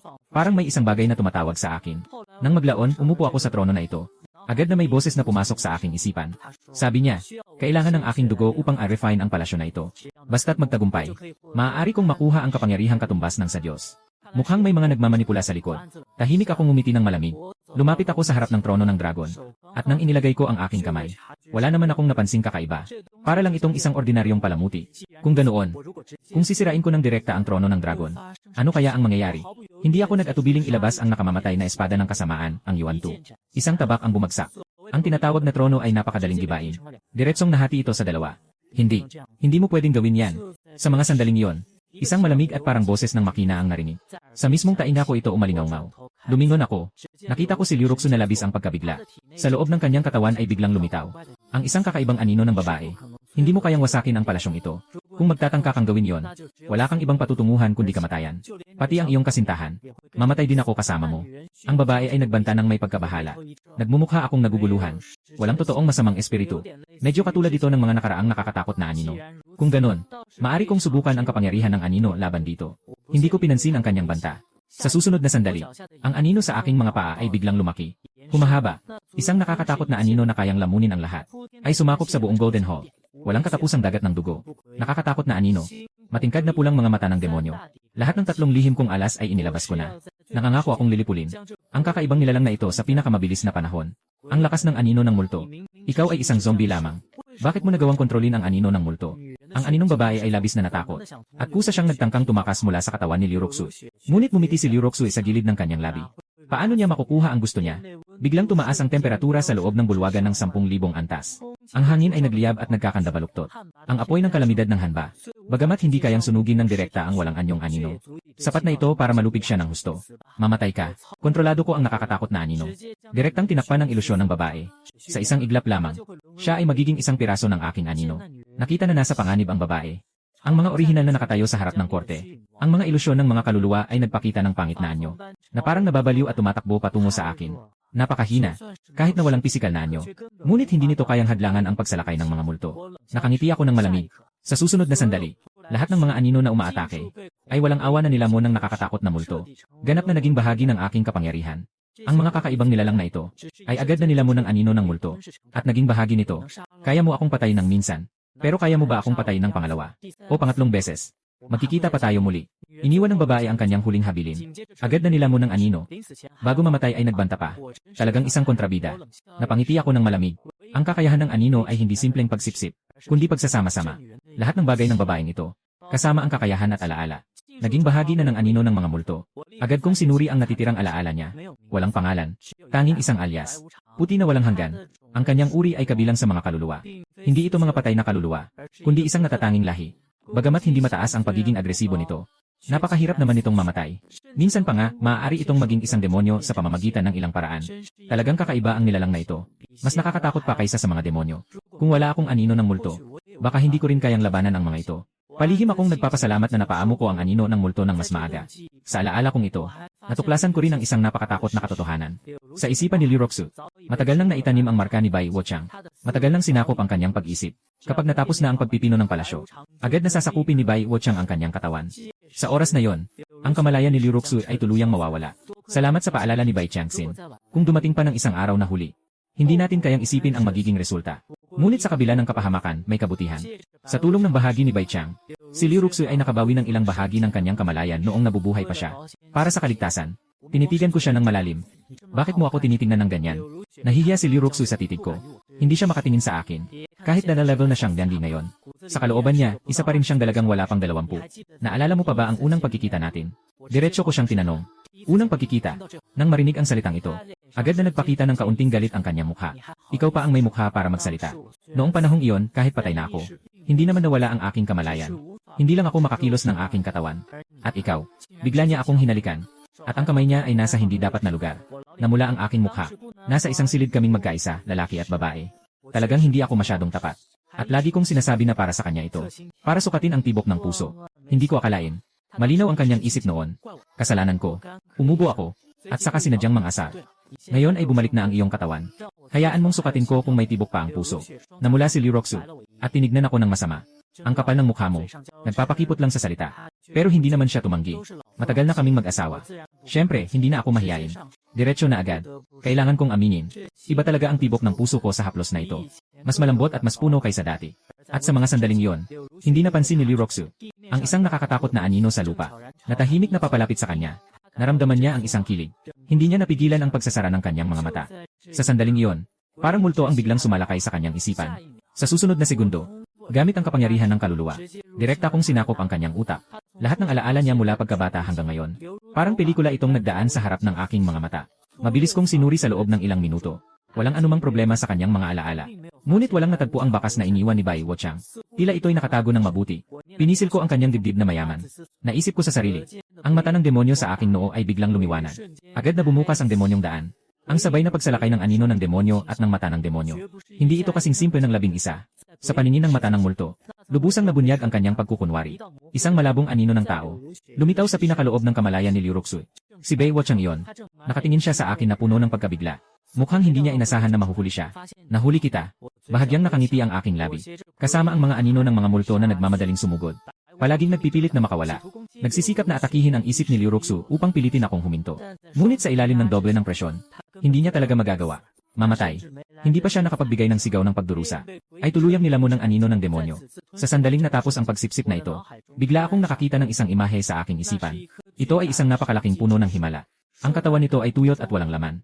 Sa loob nito ay tila may mga kaluluwa na nagkukumpulan. Parang isang matandang puno na nalalapit na sa katapusan.